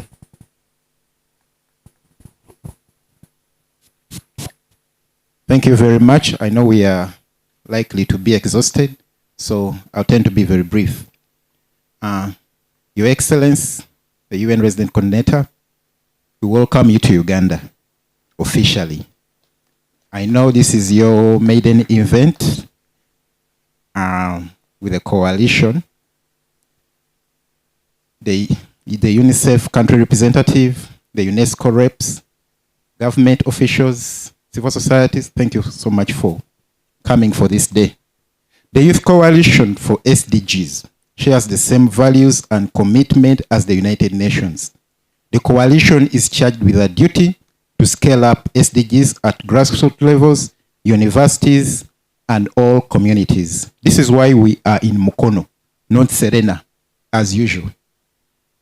I know it was very difficult for some of you to travel here, but because we are supposed to implement these SDGs in the grassroots levels, in the communities, this is why we are here. Why do we celebrate international days? They are part of the UN calendar. This is to create awareness and also to be reminded of our indictment to achieve the SDG targets. We must achieve these targets. Like our life depends on them because they do. Students who are present here, the SDGs, I believe you studied about them. It's not rocket science. It's about me and you. It's about your life. It's about access to quality and equitable education. This is not rocket science. It's daily life, good health and well-being, poverty, gender equality, like we've been speaking about. So we are all charged with this duty. So the Youth Coalition, which was founded by the UNRC's office, galvanized other youth organizations to make sure that we achieve these goals. And Incredible Youth International is our member. Thank you so much, Incredible Youth International. First of all, for committing to celebrate this day. In Uganda, the entire Uganda, this is the only event as it looks under the circumstances. So please appreciate it as it is. So we are reminding government, these days are about create awareness, let's celebrate them. Education is a passport to the future, as Malcolm X said. So government take up the role, the private sector, please join us. We can only reimagine the future of the children through partnerships, as Unicef said. Because every child deserves a childhood, but what childhood? By giving them quality and equitable education. The Youth Coalition welcomes you here and also asks you to join the coalition. Dear students, this is my last one. Please don't wait when you graduate, don't wait to look for a job. Start one. This organization, Mr. Antuatua, the CEO, started something like this. Some time back, he never went to look for a job. We are here because of him. Myself, I own an organization called Bukoto Central Youth Link in Masaka, where I participate in coffee value chain. I teach communities how to make coffee nursery beds, how to do post and pre-harvest of coffee, and also provide mindset change and other. So don't wait to look for jobs. Education is meant to prepare you, not to feed on other people, but to, when you get an opportunity to meet the RSC, don't ask her for a job, ask her for partnership, because that's what we want you to do. So as students, this is my last word. Thank you for choosing education. And the UN resident coordinator, thank you for choosing to be here. This is the only event in Uganda. As it is, under the circumstances. The UNICEF rep, thank you for coming very early. This is the only event for the International Day of Education in Uganda. So government is picking us from us. One day, the Ministry of Health and WHO, they had forgotten about the World Health Day. So I went to WHO, I told them, as I look at the calendar, we have the World Health Day. So they said, oh, when is it? 3rd March. Let's begin. So we organized it. It happened. It was very colorful. The same with wildlife. So, but we are reminded to achieve the SDG targets, which is meant to improve our lives. Thank you so much. This microphone is so sweet, but I was meant to speak for less minutes. Thank you for coming here. Thank you all. Mr. Antuatwa, thank you so much. Thank you very much, the pre-current speaker. The takeaway, Jeff Kennedy once said, ask what you can do for your country, not what your country can do for you. So to the students and all of us here, let us ask what you can put onto the education block rather than what education can do for us. So it's very important. The students who are here, we have Namirembe Academy, and we also have MUBS, that is Makerere University Business School. Make some noise, Makerere University Business School. I was expecting you to give us a round of applause. All right. At this juncture, allow me to recognize once again the UN Resident Coordinator, Mrs. Susan Namondo. Allow me to recognize the UNICEF country representative, Mr. Dr. Muhammad Munir. You forgive me with the pronunciation of the name. And all other dignitaries here, we welcome you once again and thank you for gracing this function. At this juncture, allow me to invite Mr. Charles Gracebo, who will be moderating the second panel discussion. And we shall also have Dr. Muhammad attending the same panel, and Mr. David Twebanzi from UNESCO. Thank you very much. A round of applause for the participants, please. And please, you shouldn't forget, we have a meal after this with the students and all our guests. Please, we're not keeping you hungry. We are teaching endurance. Part of this function is also education. Seriously, you know, I came as an amateur MC. Brian told me the function is about education. Education is about constant learning. So just come, learn, embrace. So this is an opportunity for us to learn some principles, as well as more about education. Thank you very much. The panelists, you're welcome.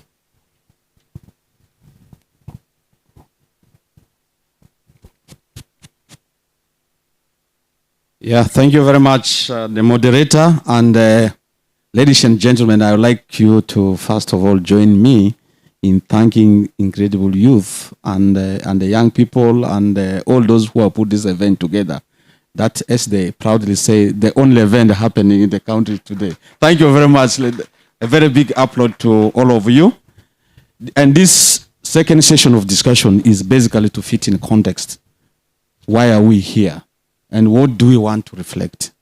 In most cases, if we don't think about something properly, you will not find a solution for it. So I have a team of people who are very able, endowed with that knowledge and the skill to give us a perspective of how we would like to transform education.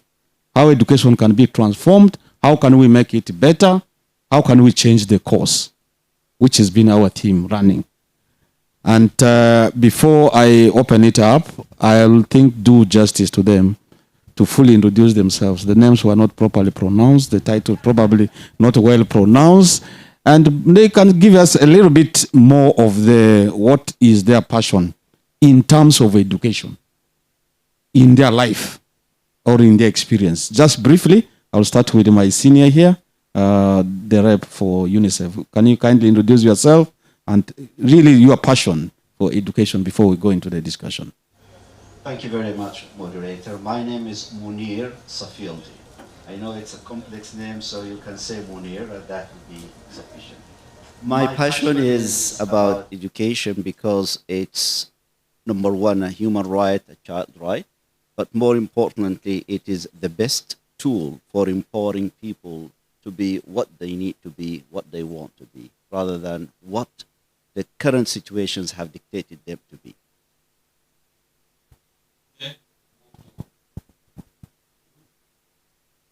To me, my name is David. My name is David Twebaze. I work with the Uganda National Commission for UNESCO. And I am in charge of education. As a trained teacher, I think my passion in education is to see that access matches with quality. Access matches with quality, and that our population is equipped and empowered to determine its future. Thank you. Thank you very much. I think now we know them and we can ably address them correctly using the names that they've given us and also the titles. They have also shared their passion with us. You know, this day we're reflecting also on addressing the gaps and inequalities in access to quality education and the completion of education in line with the Sustainable Development Goal 4. We would like to realize, to think about this. Are we on the right course? What challenges have we gone through? Are there gaps? Is there inequality? Now, to put it in perspective before I come to the panelists, just a little bit going back. In 2020 March, precisely 18, a dark cloud fell on this country. We're all aware. The schools were closed. Our economy was closed. We were all told to go into our houses. Some of us refused to go, literally, running around to look for survival, but we were conditioned by the pandemic, COVID-19 pandemic. That saw more than 15 million learners stay out of school. More than 500 teachers, jobless, staying at home. We have a situation where learning was crafted in very many ways, and attempts were made here and there to make sure that people continue to learn. Fast forward, 2021, we thought things got better. We had a bit of reopening, but that did not leave, and children went back to school, to home. We almost spent 18 months outside learning, so a lot of things happened. But in that process, efforts were made. The challenge is, were the efforts promoting access? Was it promoting equitable learning? All the efforts that were done, did it create access, equal access opportunity to all, where some people denied? Now, I would like to address this to Dr. Munir from Unicef. We know Unicef was in the front run to support continuity of learning through different ways. We'd like to bring it to him and to let him tell us some of the specific things that Unicef was engaged in to ensure that there is continuity of learning, there's access, and there's no gap left in that. So, Doctor, can you kindly just tell the audience what were some of the efforts and what was your experience as you continue to ensure that learning takes place? Thank you very much. UNICEF, even long before the COVID pandemic and this very sort of heard of experience of school closure around the world due to the pandemic, UNICEF had always focused on continuity of learning and had always made a distinction between schooling and learning. Schooling is very important because in schools you don't only learn the academics. It's part of your socialization. It's part of developing your social intelligence and emotions. But learning can happen outside the school as well. And in many contexts, schools don't exist because of economic situations, because of security situations. And UNICEF has always been saying, even when the schools are not there, even the classroom isn't there, let us have the teacher and the learner meeting together anywhere and ensure there is continuity of learning. The emphasis on continuity of learning became more and more important during the COVID pandemic as it affected millions and millions of learners. What is very important to know that almost every community tried to ensure continuity of learning. Uganda tried to emphasize, to ensure some continuity of learning, but I must say it was very much limited. Continuity of learning in Uganda was practiced through printing and distributing to the homes of the learners reading material to keep learning at home. But we know some students, some learners were able to use those books or reading materials, but many others, and maybe the majority, were not able to benefit from the reading materials for two basic reasons. Reason number one, when they needed help from an educated parent, many parents weren't educated enough to help them with the reading material they had. Some parents were educated, but they didn't have the time because they were also striving to earn their livelihood and put food on the table. So that was a constraint. The other constraint is that while e-learning was practiced mainly by private schools, public schools didn't have the infrastructure. And the learners who are from rural areas, from low-income households, didn't have the technology, didn't have the infrastructure to benefit from e-learning. So e-learning is the way forward for us. But at the moment, as we have heard from some of the panelists from the first round of discussion, we need to build the infrastructure for e-learning much more better than where it is at the moment. Thank you. Yeah, thank you very much for that. We'll come back to you later on, Doctor, on some of the specifics, interventions and how that can be better. But before we move there, I'd like us to bring in David here from the National Commission of UNESCO. Sometimes that creates confusion. They hear about UNESCO and then they hear about the National Commission of UNESCO. So sometimes they find it difficult to know the difference. But if you allow me, now that I have the mic, I can clarify that when the United Nations Educational, Scientific, Cultural Organization was established, one of the conditions for member states to join was that they must establish a structure in that country. For you to be a UNESCO member, you must, as part of the government responsibility, put up a structure to respond to the UNESCO's values and mandate.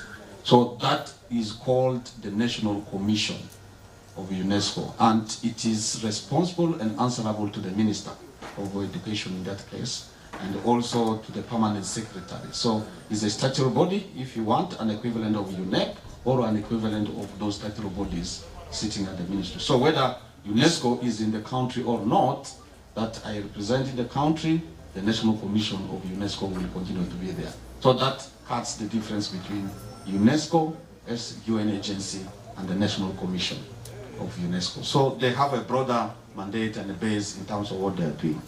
Now I know, David, you ably, in your presentation earlier on, very elaborately and passionately talked about good things, including the 5 pillars of learning, the learning to be, the learning to know, the learning to live with others, so many beautiful things. But I know also for true that when COVID came in, all these good pillars were shattered.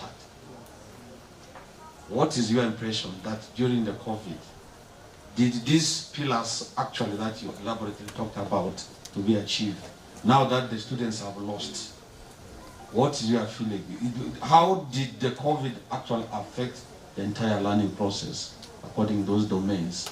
And what can we be done in order to bring it back to course?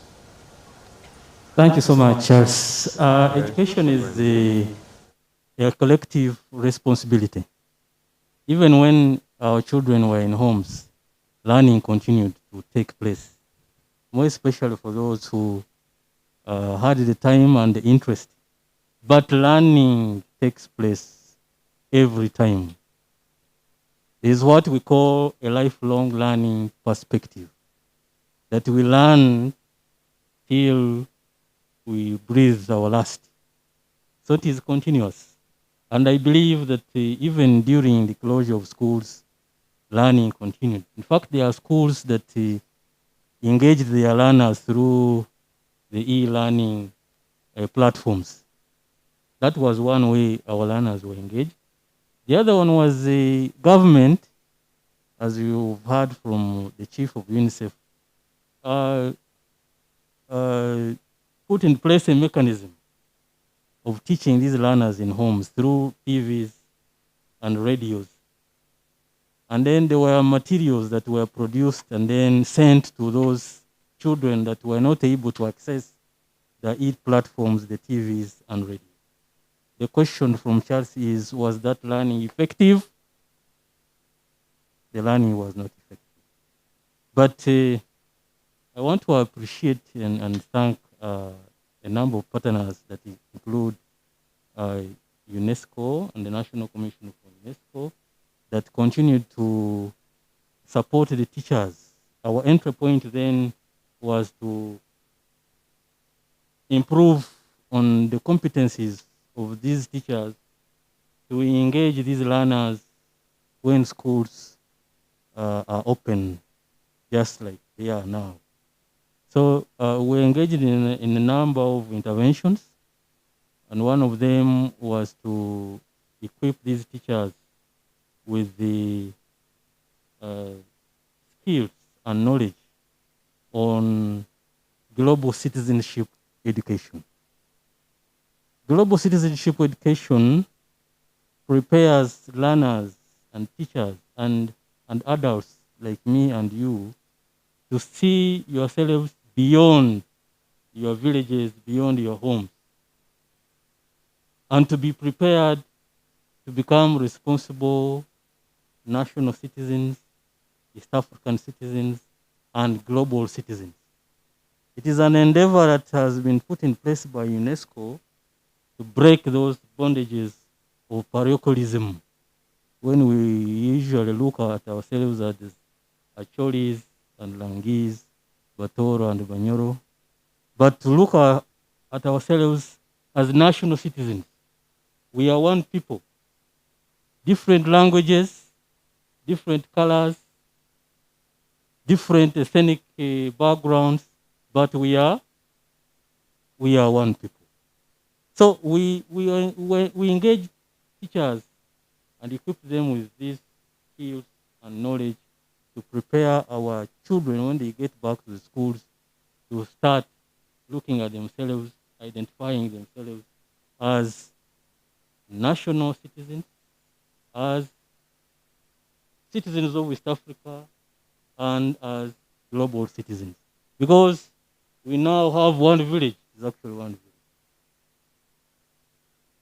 COVID that started in a village, I think one village in China, in a record of 2 months, it was in Uganda.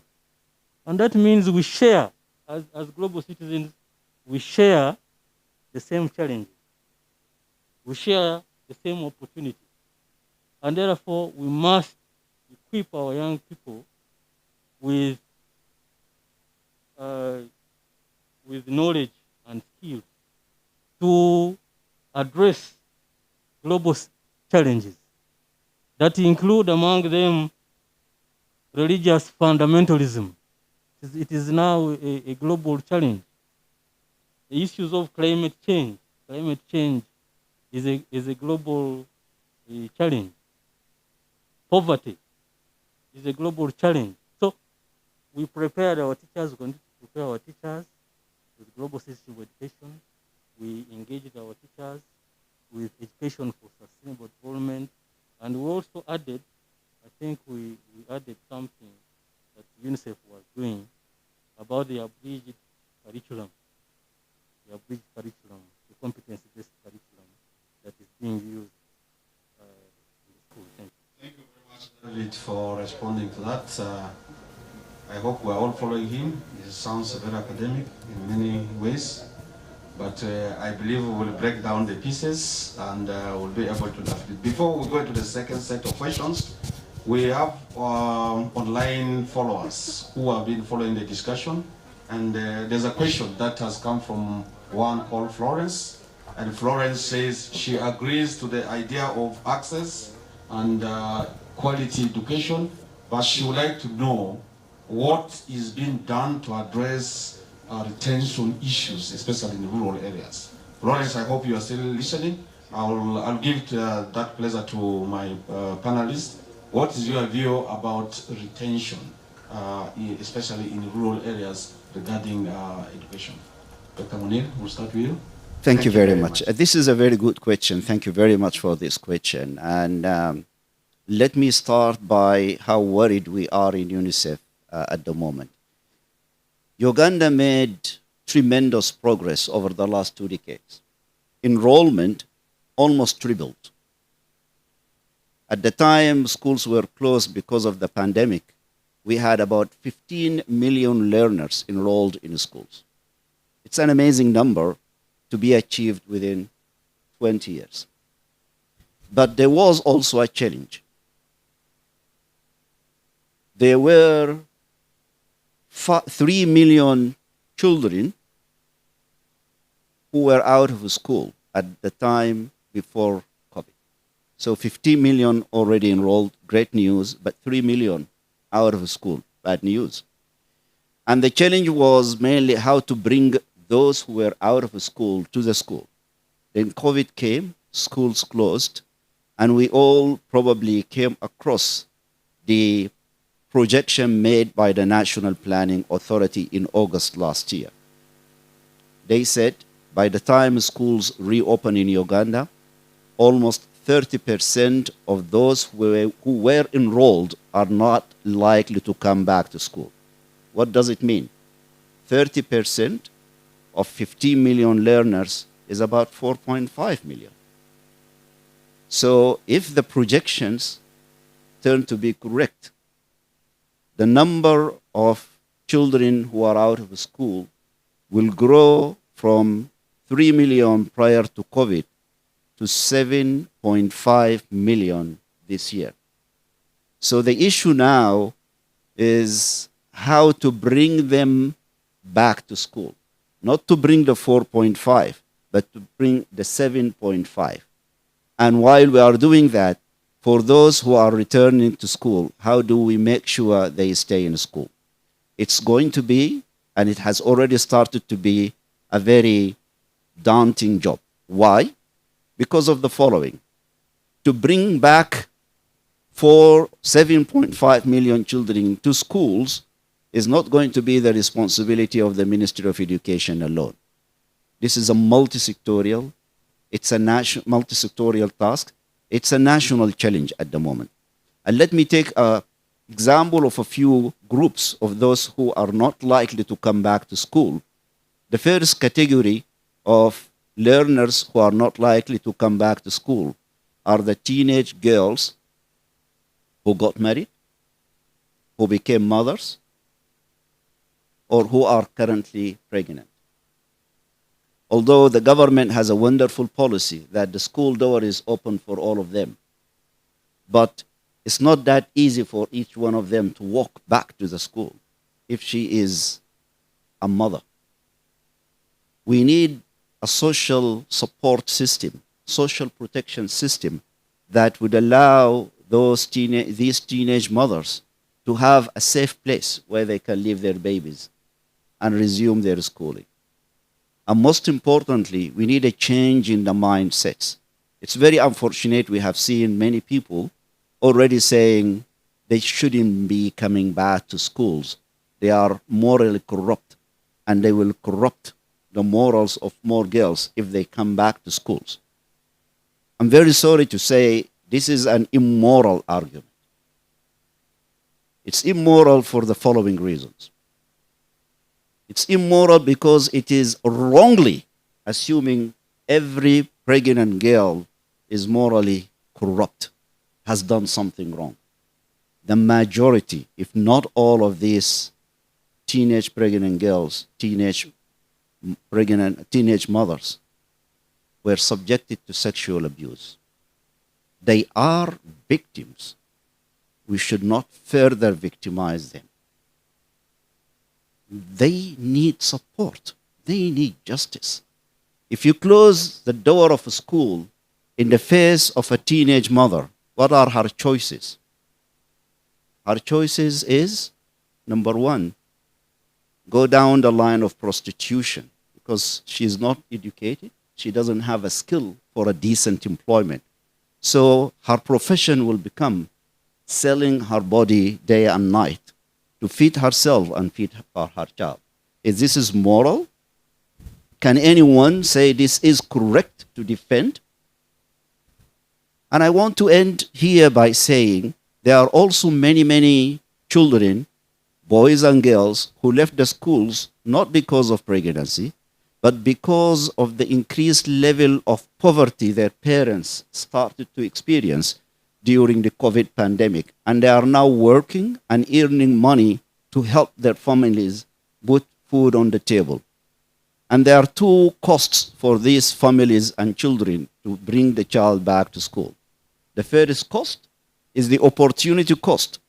The income that the child is bringing to the family will be lost, and the family is likely not to afford that financial loss. The second cost is that schooling or education, while being free, it has a number of associated expenses that the parents have to pay. And the majority of parents, with the increased level of poverty they are facing now, they are not likely to pay. So what is the solution? The solution is to increase, not to decrease, expenditure on schooling, on education. Despite the economic challenges, this is the investment we need to maintain and increase in order to transform Uganda from where it is to the higher level, to the middle income level that we are all aspiring for. This is very important. Whatever we do, we have to, I wouldn't say sustain, I would say must increase the budget for the education sector. Number two, now is the time to put in place a social protection system where cash transfers are given to encourage, to facilitate those who have left the schools to come back. Thank you. Yeah, thank you. Let's give a clap for Dr. Munir. I think he has answered beyond what I had asked. Thank you very much. I had a particular question actually about how to deal with girls who have fallen out of school system because of the reasons that has mentioned. And thanks for putting that very elaborately. I'm sure there are some questions in the audience. People want to ask or want to make a comment. I'll give an opportunity at the appropriate time, just after I take on some comment from David. David, particularly among the factors that has been mentioned and Dr. Munir has ably articulated is the issue of child labor. You have categories of children, especially young boys, even girls, who have opted to go into livelihood option of making survival means either by doing odd jobs or by getting employment here and there, and they are now used to money. They are used to money 2 years down the road. Some of them are breadwinners in the school. You talked about global citizenship education, how to bring everybody on board. What are your thoughts? How can we bring those category of children who have fallen off and they are now breadwinners, they are earning money, and they have grown up and they find it difficult to. What are your thoughts of the government can take to bring that category back to the schools? Charles, for that good question. Now, it is true that during closure, many of our children found themselves doing odd labor to earn a living. Many of them started producing bricks. Others went in for selling chapati, making chapati. There's a familiar term that is used in Uganda. Chapati, Rolex, Rolex. Many found themselves producing in the dictionary, yes. Rolex. Our children in Ubusoga and the eastern region found themselves joining the smuggling business, carrying goods across to Kenya and back. And that was very lucrative, made a lot of money. And others were engaged in sugarcane cutting and planting in Usoga and many other jobs. It is true.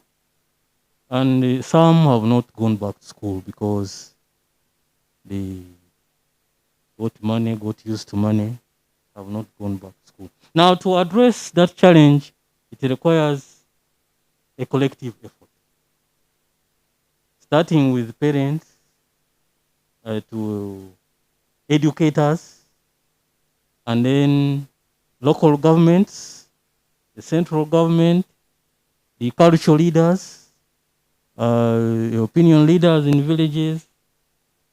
We need to have that kind of partnership, engaging these different stakeholders to, first of all, we need data. We need to know these children. We need to know them and where they are, and the parents. So we should put in place a mechanism of identifying these children. We should put in place a mechanism of instituting a guidance and counseling mechanism, following them up, talking to them, and through their parents. We can even talk to them through the cultural leaders, if they are identified and known. So we need a mechanism, first of all, of knowing them, where they are, what they are doing, and reaching to their parents and reaching to these children, guidance and counseling should be strengthened, should be supported. I need to call upon the partners who are here. Unicef is here, UNDP is here, Incredible Youth, you are here, and many others who are listening to me. This is time for us as actors to take on this challenge. These children are there, and we really need to assist them, we need to support them, because the future is for them. They need to be supported. They should have those skills, they should have the knowledge that will assist them navigate through the future. The future is not about the Rolex. No, the future is much more than the Rolex. The future is much more than the boda. They are now being phased out of the urban area.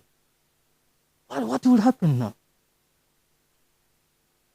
You know what is taking place in Kampala? About the vendors?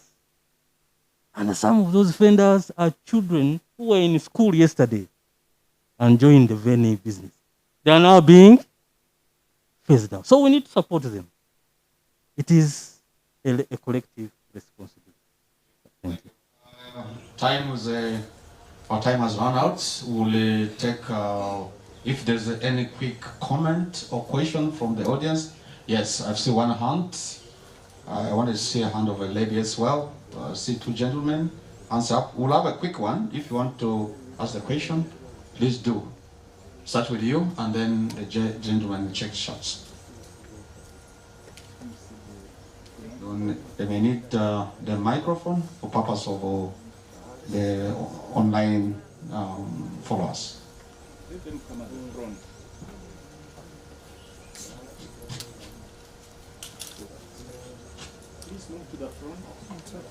Yeah, thank you, Chair. And all panel members, all protocol observed. I've been hearing the discussions, and something that triggered me.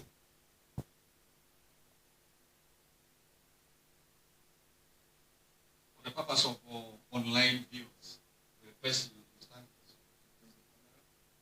they will be able to follow. Okay, thank you. My name is Tuyamwe Simra Johnson from Directorate of Industrial Training.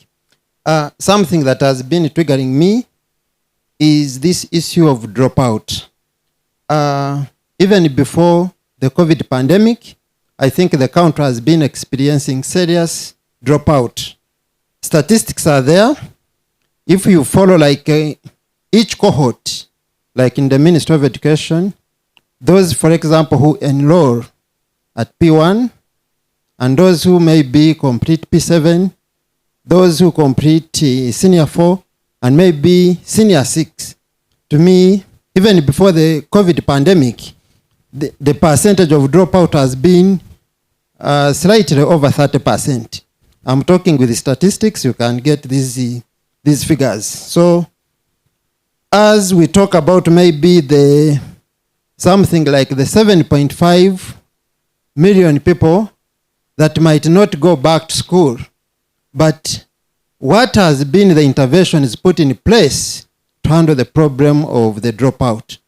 Of course, I know with the COVID pandemic, it is going to worsen the situation. So my appeal would be to all of us, the stakeholders, first of all, to ask ourselves the question, where are these people? What are they doing? And as all of us, how can we help these people to get out of wherever they are? Thank you. Thank you very much, and thank you for that submission. We'll take the gentleman with the check shots. That will be the last hand we are taking in, so that we get the final word from our panelists and conclude our session. Okay, allow me to take off my mask. Good afternoon, everyone. I'm by names of Gita Emmanuel Freeman, counselor by profession, and here representing the Uganda Counseling Association from the Advocacy Committee office. My concern has been hinted on, but has not been given the real concern it deserves. We are here talking about education. But many of you have come driving, as you see those cars there. Have you prepared to go from from Kampala to Fort Portal without taking that car for servicing? And you embark on a journey, or you travel from here to Kenya without servicing that car. Where have we left mental health in the education forum? I can ask one of you here, how are you? Your response will be, I am okay. Am I wrong? But many of you are troubled. As well as you're troubled. Whatever is troubling you is equivalent to that of the students in school. Many of them, you think the parents talk to them. Many have come back saying, thanks be to God, I'm back to school, have survived prison. And others have come to school saying, oh my God, out of lifetime, back to suffering. But what have we prepared for these students to change their mindset?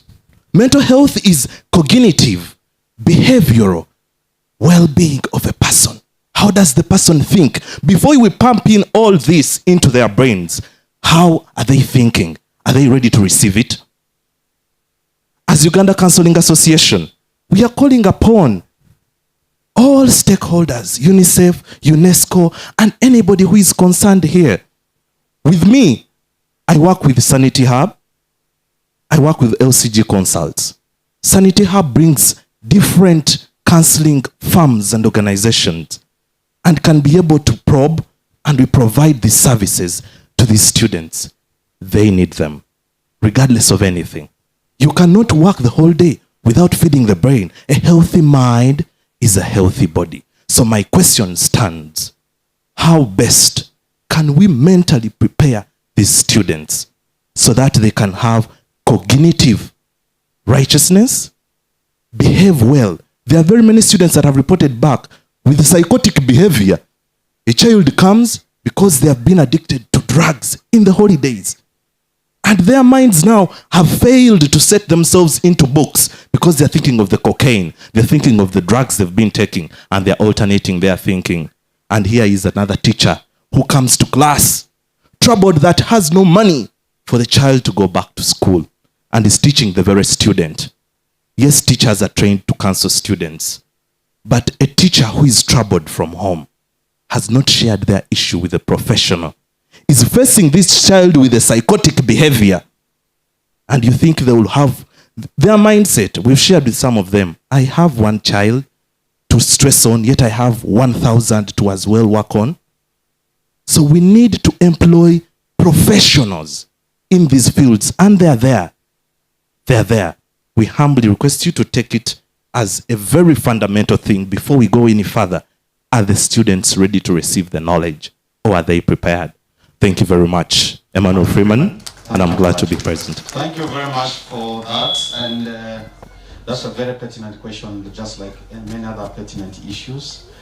I will not attempt to respond to that, but I think it is a concern well noted and which should be addressed, because the well-being of the entire child is actually, a prerequisite to good learning.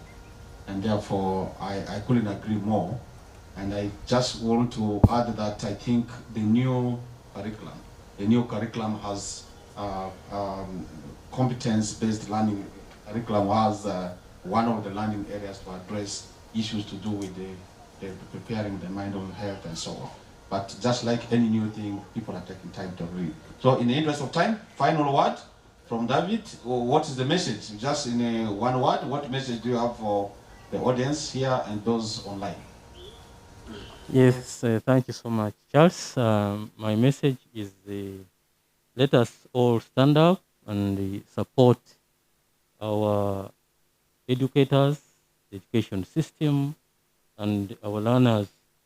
And let us not throw some of these responsibilities to government alone. We equally have a stake, and we equally can contribute and support the provision of quality and inclusive education in a lifelong learning perspective. Thank you. Thank you very much. If you are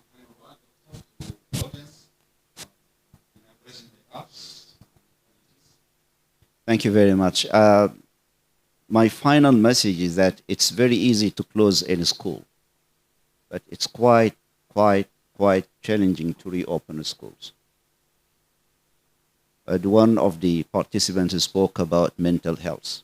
I earlier spoke about the financial challenges. I spoke about the situation, the family, motherhood responsibility of these girls. I spoke about children who are now breadwinner for their families.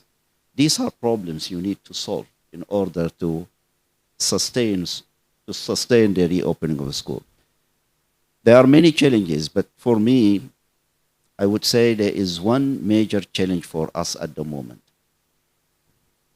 How to keep schools safely open. Schools as of today at a very high risk of closing again. Not because of the Ministry of Education. I have seen so many photos.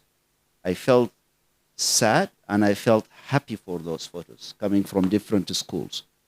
I was happy to see, I would say, hundreds of children in the classrooms sitting on the floor.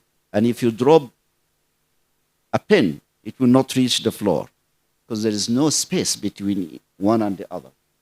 They were happy. They were singing, they were repeating out the teacher. But there was no even a centimeter between the one and the other. And there were no masks. This is a recipe for a disaster. The SOPs have been distributed to the schools.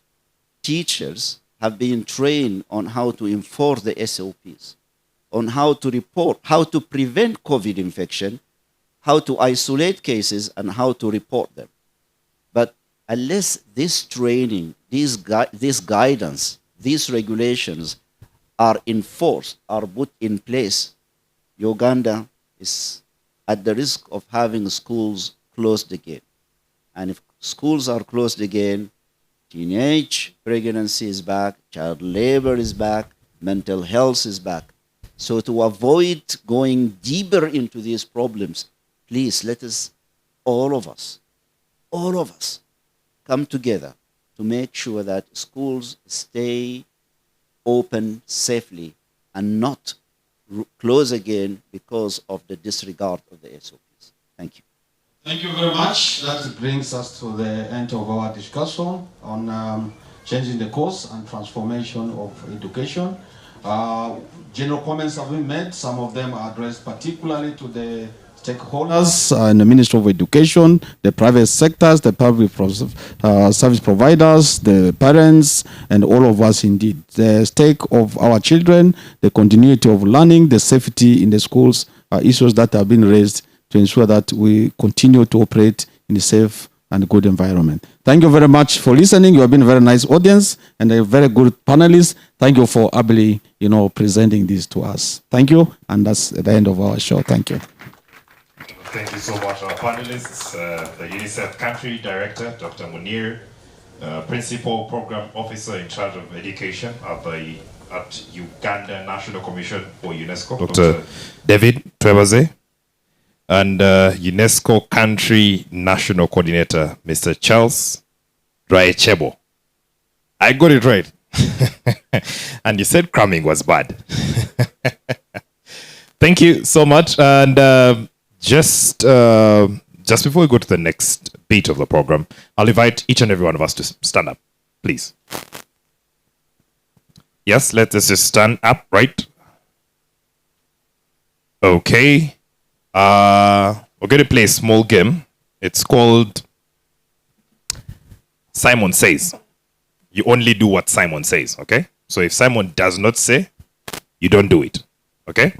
So Simon says, raise your hand. Okay. Simon says, touch your elbow like this. That's your elbow. Please, please resume your seats. Yeah, Simon says, please resume your seats. Ladies and gentlemen, must have been a couple of years ago, and when we lost an African hero, Winnie Madikizela Mandela. I, after her death, read so much about the things she had done, not just in South Africa, but all across Africa. And when I read, I felt cheated because while she lived, I did not know any of these things. And I promised myself thereafter that I will celebrate each and every one of the African heroes by knowing and paying attention to what they do while they're alive. Now, I would love to note that in our presence or in our midst, we have greatness. To highlight this, I will just give you a tidbit of the different countries across the African continent that she has served. The list is long, so brace yourselves. Eritrea, Ghana, Comoros, Liberia, Nairobi, Kenya, in Rumbek in South Sudan, and finally in Rome, Italy, among others. Ladies and gentlemen, it gives me so much pleasure to invite the greatness in our presence, the UN Resident Coordinator, Susan Ngoji.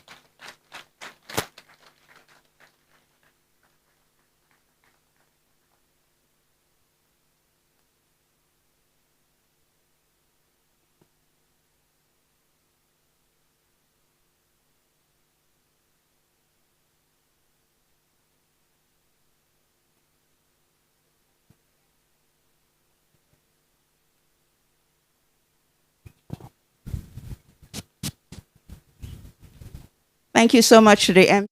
He has been incredibly generous in his introductions. Let me start by recognizing the students that are with us today.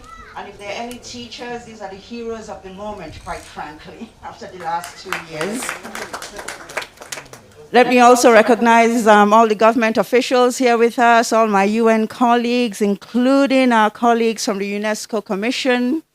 Recognizing also all the other partners that are with us, and not forgetting our online audience, and of course not forgetting our hosts, Incredible Youth. I'm very grateful to be with everybody today at this one and only event happening in the country to celebrate education and the importance of education. To be fair also, it is also a relatively new event. It's only 4 years old, if I'm not mistaken. And you know how it is. It takes a while before norms are established, before the calendar, the date is fully inscribed in all our calendars. But I'm so grateful that today, Incredible Youth and others have convened us and make sure that we're actually celebrating it today in Uganda. Thank you. I come with greetings from the UN family in Uganda, and really grateful, as I said before, that we're celebrating this day. Without an inclusive, equitable, and quality education facilitating lifelong opportunities for us all, no country would succeed in breaking the cycle of poverty that is leaving millions of children and adults and youths behind. I think all the panelists who spoke before mentioned this. We have had an incredibly difficult 2 years. And the pandemic continues. I disagree fully with Incredible Youth, who was quoting Boris Johnson, of all people, in terms of guidance. We are still in the pandemic. True, we have to live with it. I fully believe that. We have to live with it. But to be able to live with it, we really have to mitigate its risks. And that includes living with it well. These masks, as Munir was mentioning, and all the other things that we have to do. The pandemic has been and continues to be really difficult for everybody, for all sectors. But perhaps, arguably, the education sector, our children, our students, have been among the worst hit by this pandemic. Uganda closed schools for 84 weeks. It was the longest in the world. Of course, the decision was necessitated by protection. Yeah? The thinking was to prevent loss of life. But it was a difficult decision. We know the cost of that decision, and it is massive. As has been mentioned before, it's already predicted that a full 30% might not return to school. School just started 2 weeks ago, so I think we're still waiting to really see what the data says. So we'll wait another couple of weeks, months, etc., to have the real figure. But we already know that everybody who was in school in March 2020 will not be back in school. And as Munir has so eloquently mentioned, we already had lots of children who were not in school who needed to be in school. So it is a bit of a crisis. For those who are back in class now, it's been 2 years of not learning. If you were in class 3 when schools were closed, you've now been promoted to class 5, and somehow it's expected that those 2 years will be caught up on. It's not obvious how that's going to be done. And of course, even worse, for those who are not in school, what options do they have right now? It's not clear that there are clear alternatives for them. Munir also mentioned the issue of female adolescent learners. For me, it is a grave national crisis that has happened. I believe the nation on the 21st mentioned that 644,000 girls have gotten pregnant between 2020 and 2021. 644,000. I think there was another figure on the right side of it. And I've followed, like everybody else, there's been lots of discussion about this now. So in the media, there's been lots of talk about what it means, what it doesn't mean, etc. But teen pregnancy at this rate, at this magnitude, and I'm a firm believer that, children are a blessing. But at this rate, at this magnitude, it cannot be joyous for any country at all. The costs are massive. And despite the individual stories, the stories of the mothers, the children, the families, the communities, etc., this national story needs to be looked at. 15, 20 plus years down the line, this issue will further drive economic challenges, cultural challenges, security challenges, you name it. The challenges that are present today will only be further intensified by this phenomenon. And I fully agree, as was mentioned, that incredible investment needs to be made now to minimize those challenges that we know we will see further downstream. We know it will be there. We need to do something about it. And of course, the pandemic gave us new problems. So we're talking about teen pregnancy. Teen pregnancy was always there, but to this magnitude, not.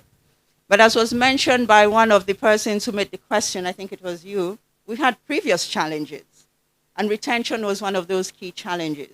That transition from primary to secondary and from secondary to tertiary, we only assume has been exacerbated now.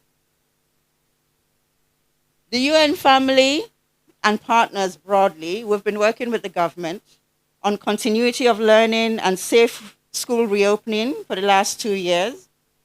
Our support has included sharing global knowledge and best practices and provision of self-learning materials, radio and TV lessons for continuity of education.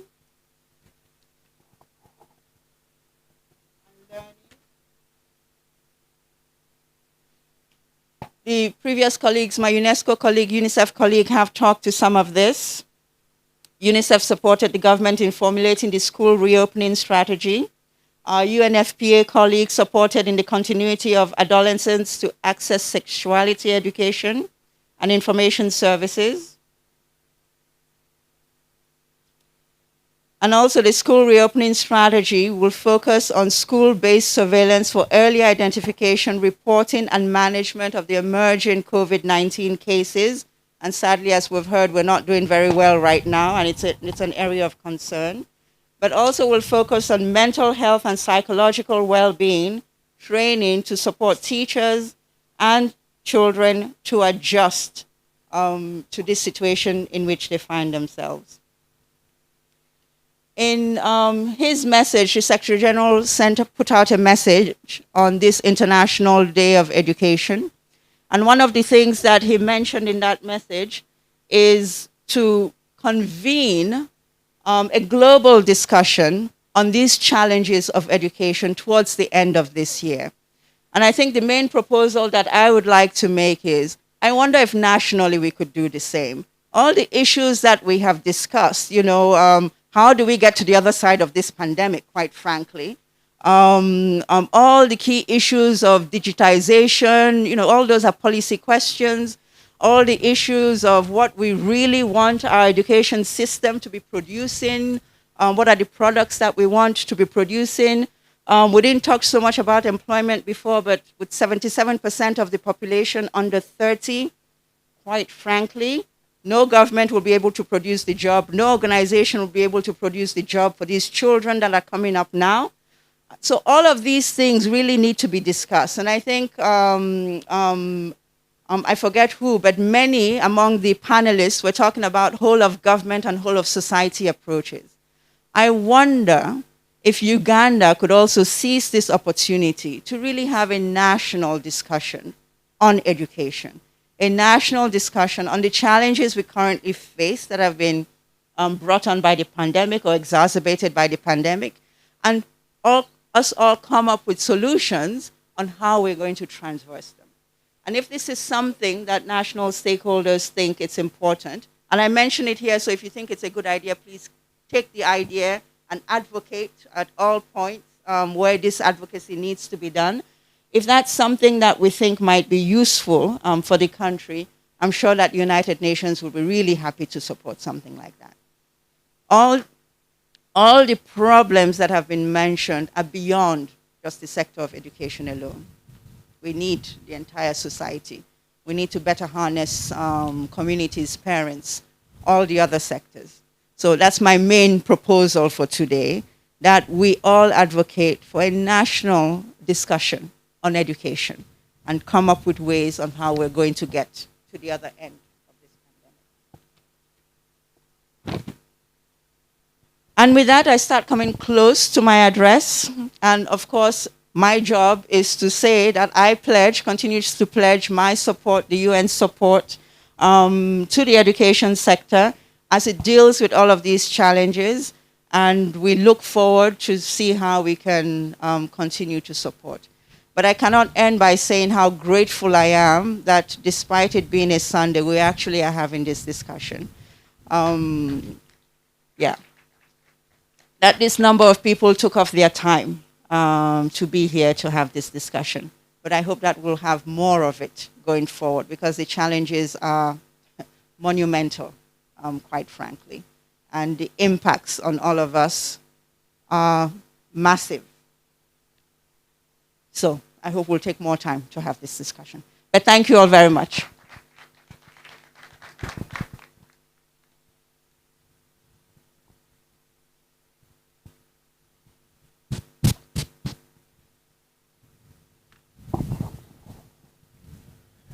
Ladies and gentlemen, let us give a befitting round of applause to our dear President. Education is what remains after everybody has forgotten what they learned in school. Albert Einstein. Education will only be impacted by what we actually pick from today and implement. Ladies and gentlemen, that's all the time we had for today. Thank you so much for being an incredible crowd. Have a good evening. I'm surprised you're clapping for me when I've not mentioned anything about food. Eh? Very nice people, very nice people. But I would love to point out, we actually have food prepared. I will invite my co-MC to tell us about how we're going to be ushered to the food, because and also a saying I picked up during COVID. They told me a meeting without food should just be an email. So I tell you, by no means is this an email. I can guarantee you it is a meeting. But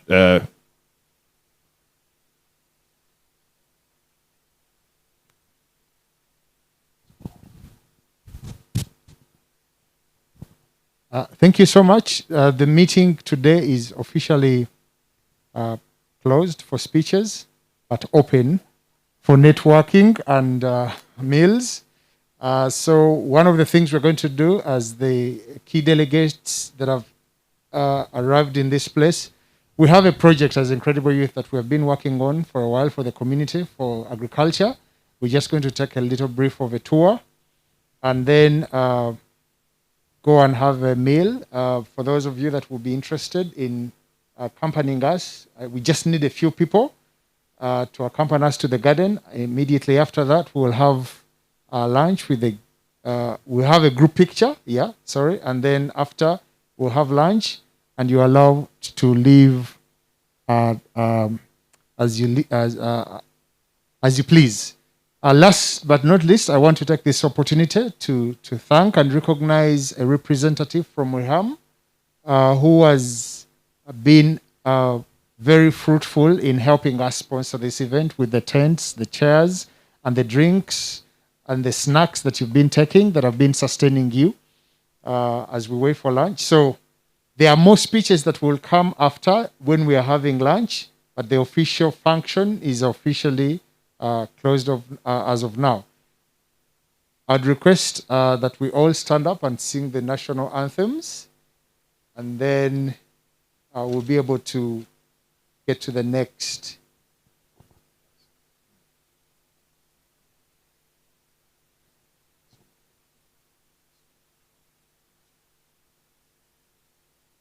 Okay. I'll ask a student from MOBS to come and help us lead the national anthems. Yes, just one stanza.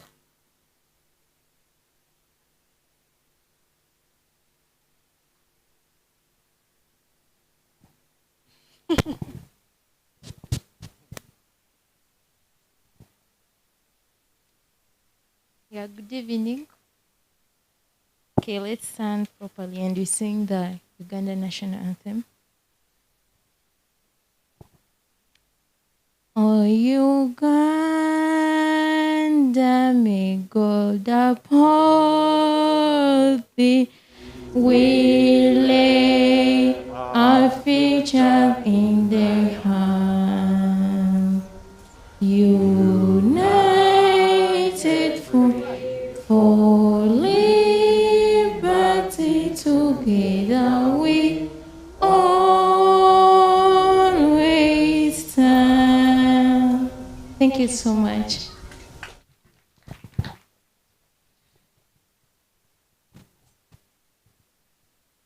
We are very sorry for the inconvenience, but we shall first be having the group picture before you can take a tour. So, Brian, where is the group picture? Please. Let's take it.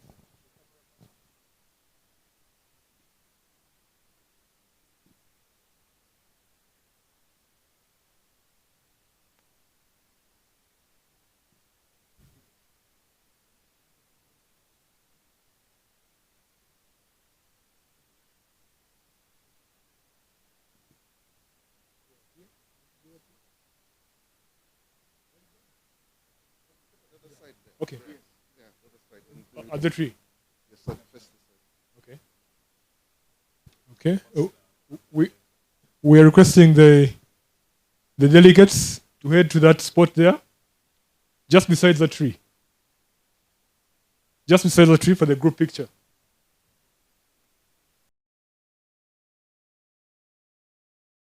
Talk about the challenges that the sector is facing right now and some ideas of how it can move forward.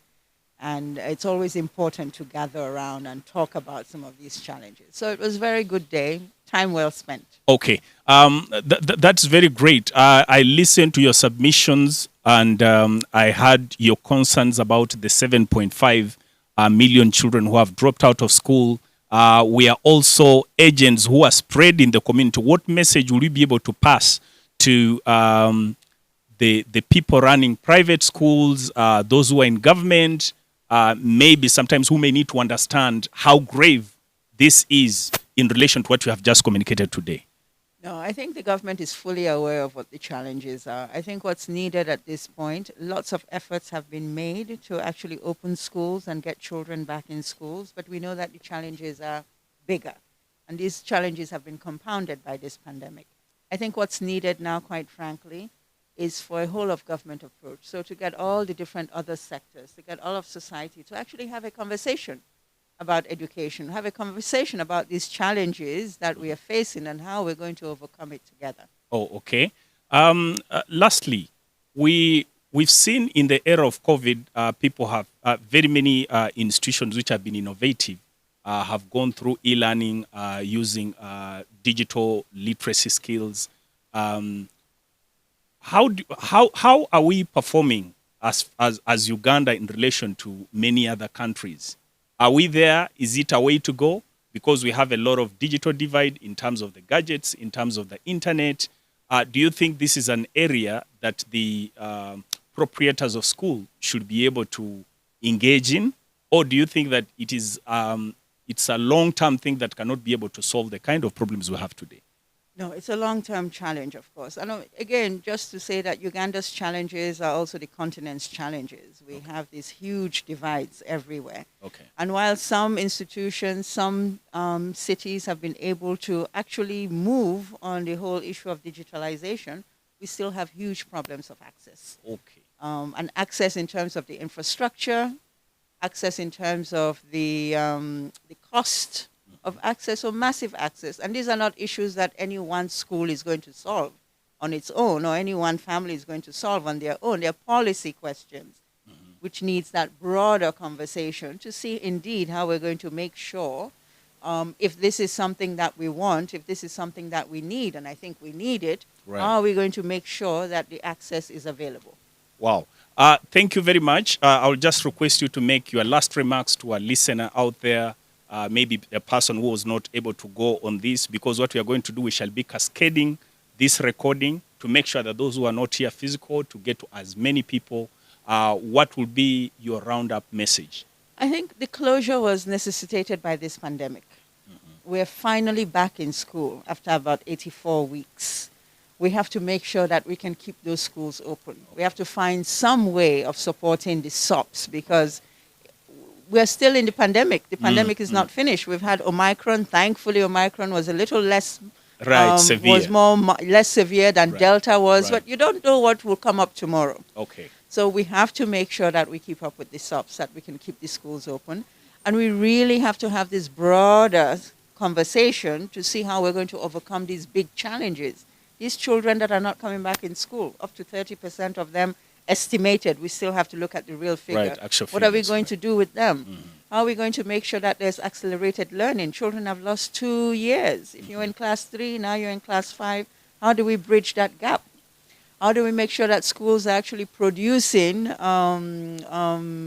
people that we want them to that produce? We need, right. In terms of the skills, in terms of the values, in terms of how are we going to make this sector more resilient? This pandemic happened today. We're going to have more pandemics. So that broader conversation, how are we going to recruit the support of parents? Right. We talked about these adolescents who are pregnant or at home, the challenge of them getting back to school.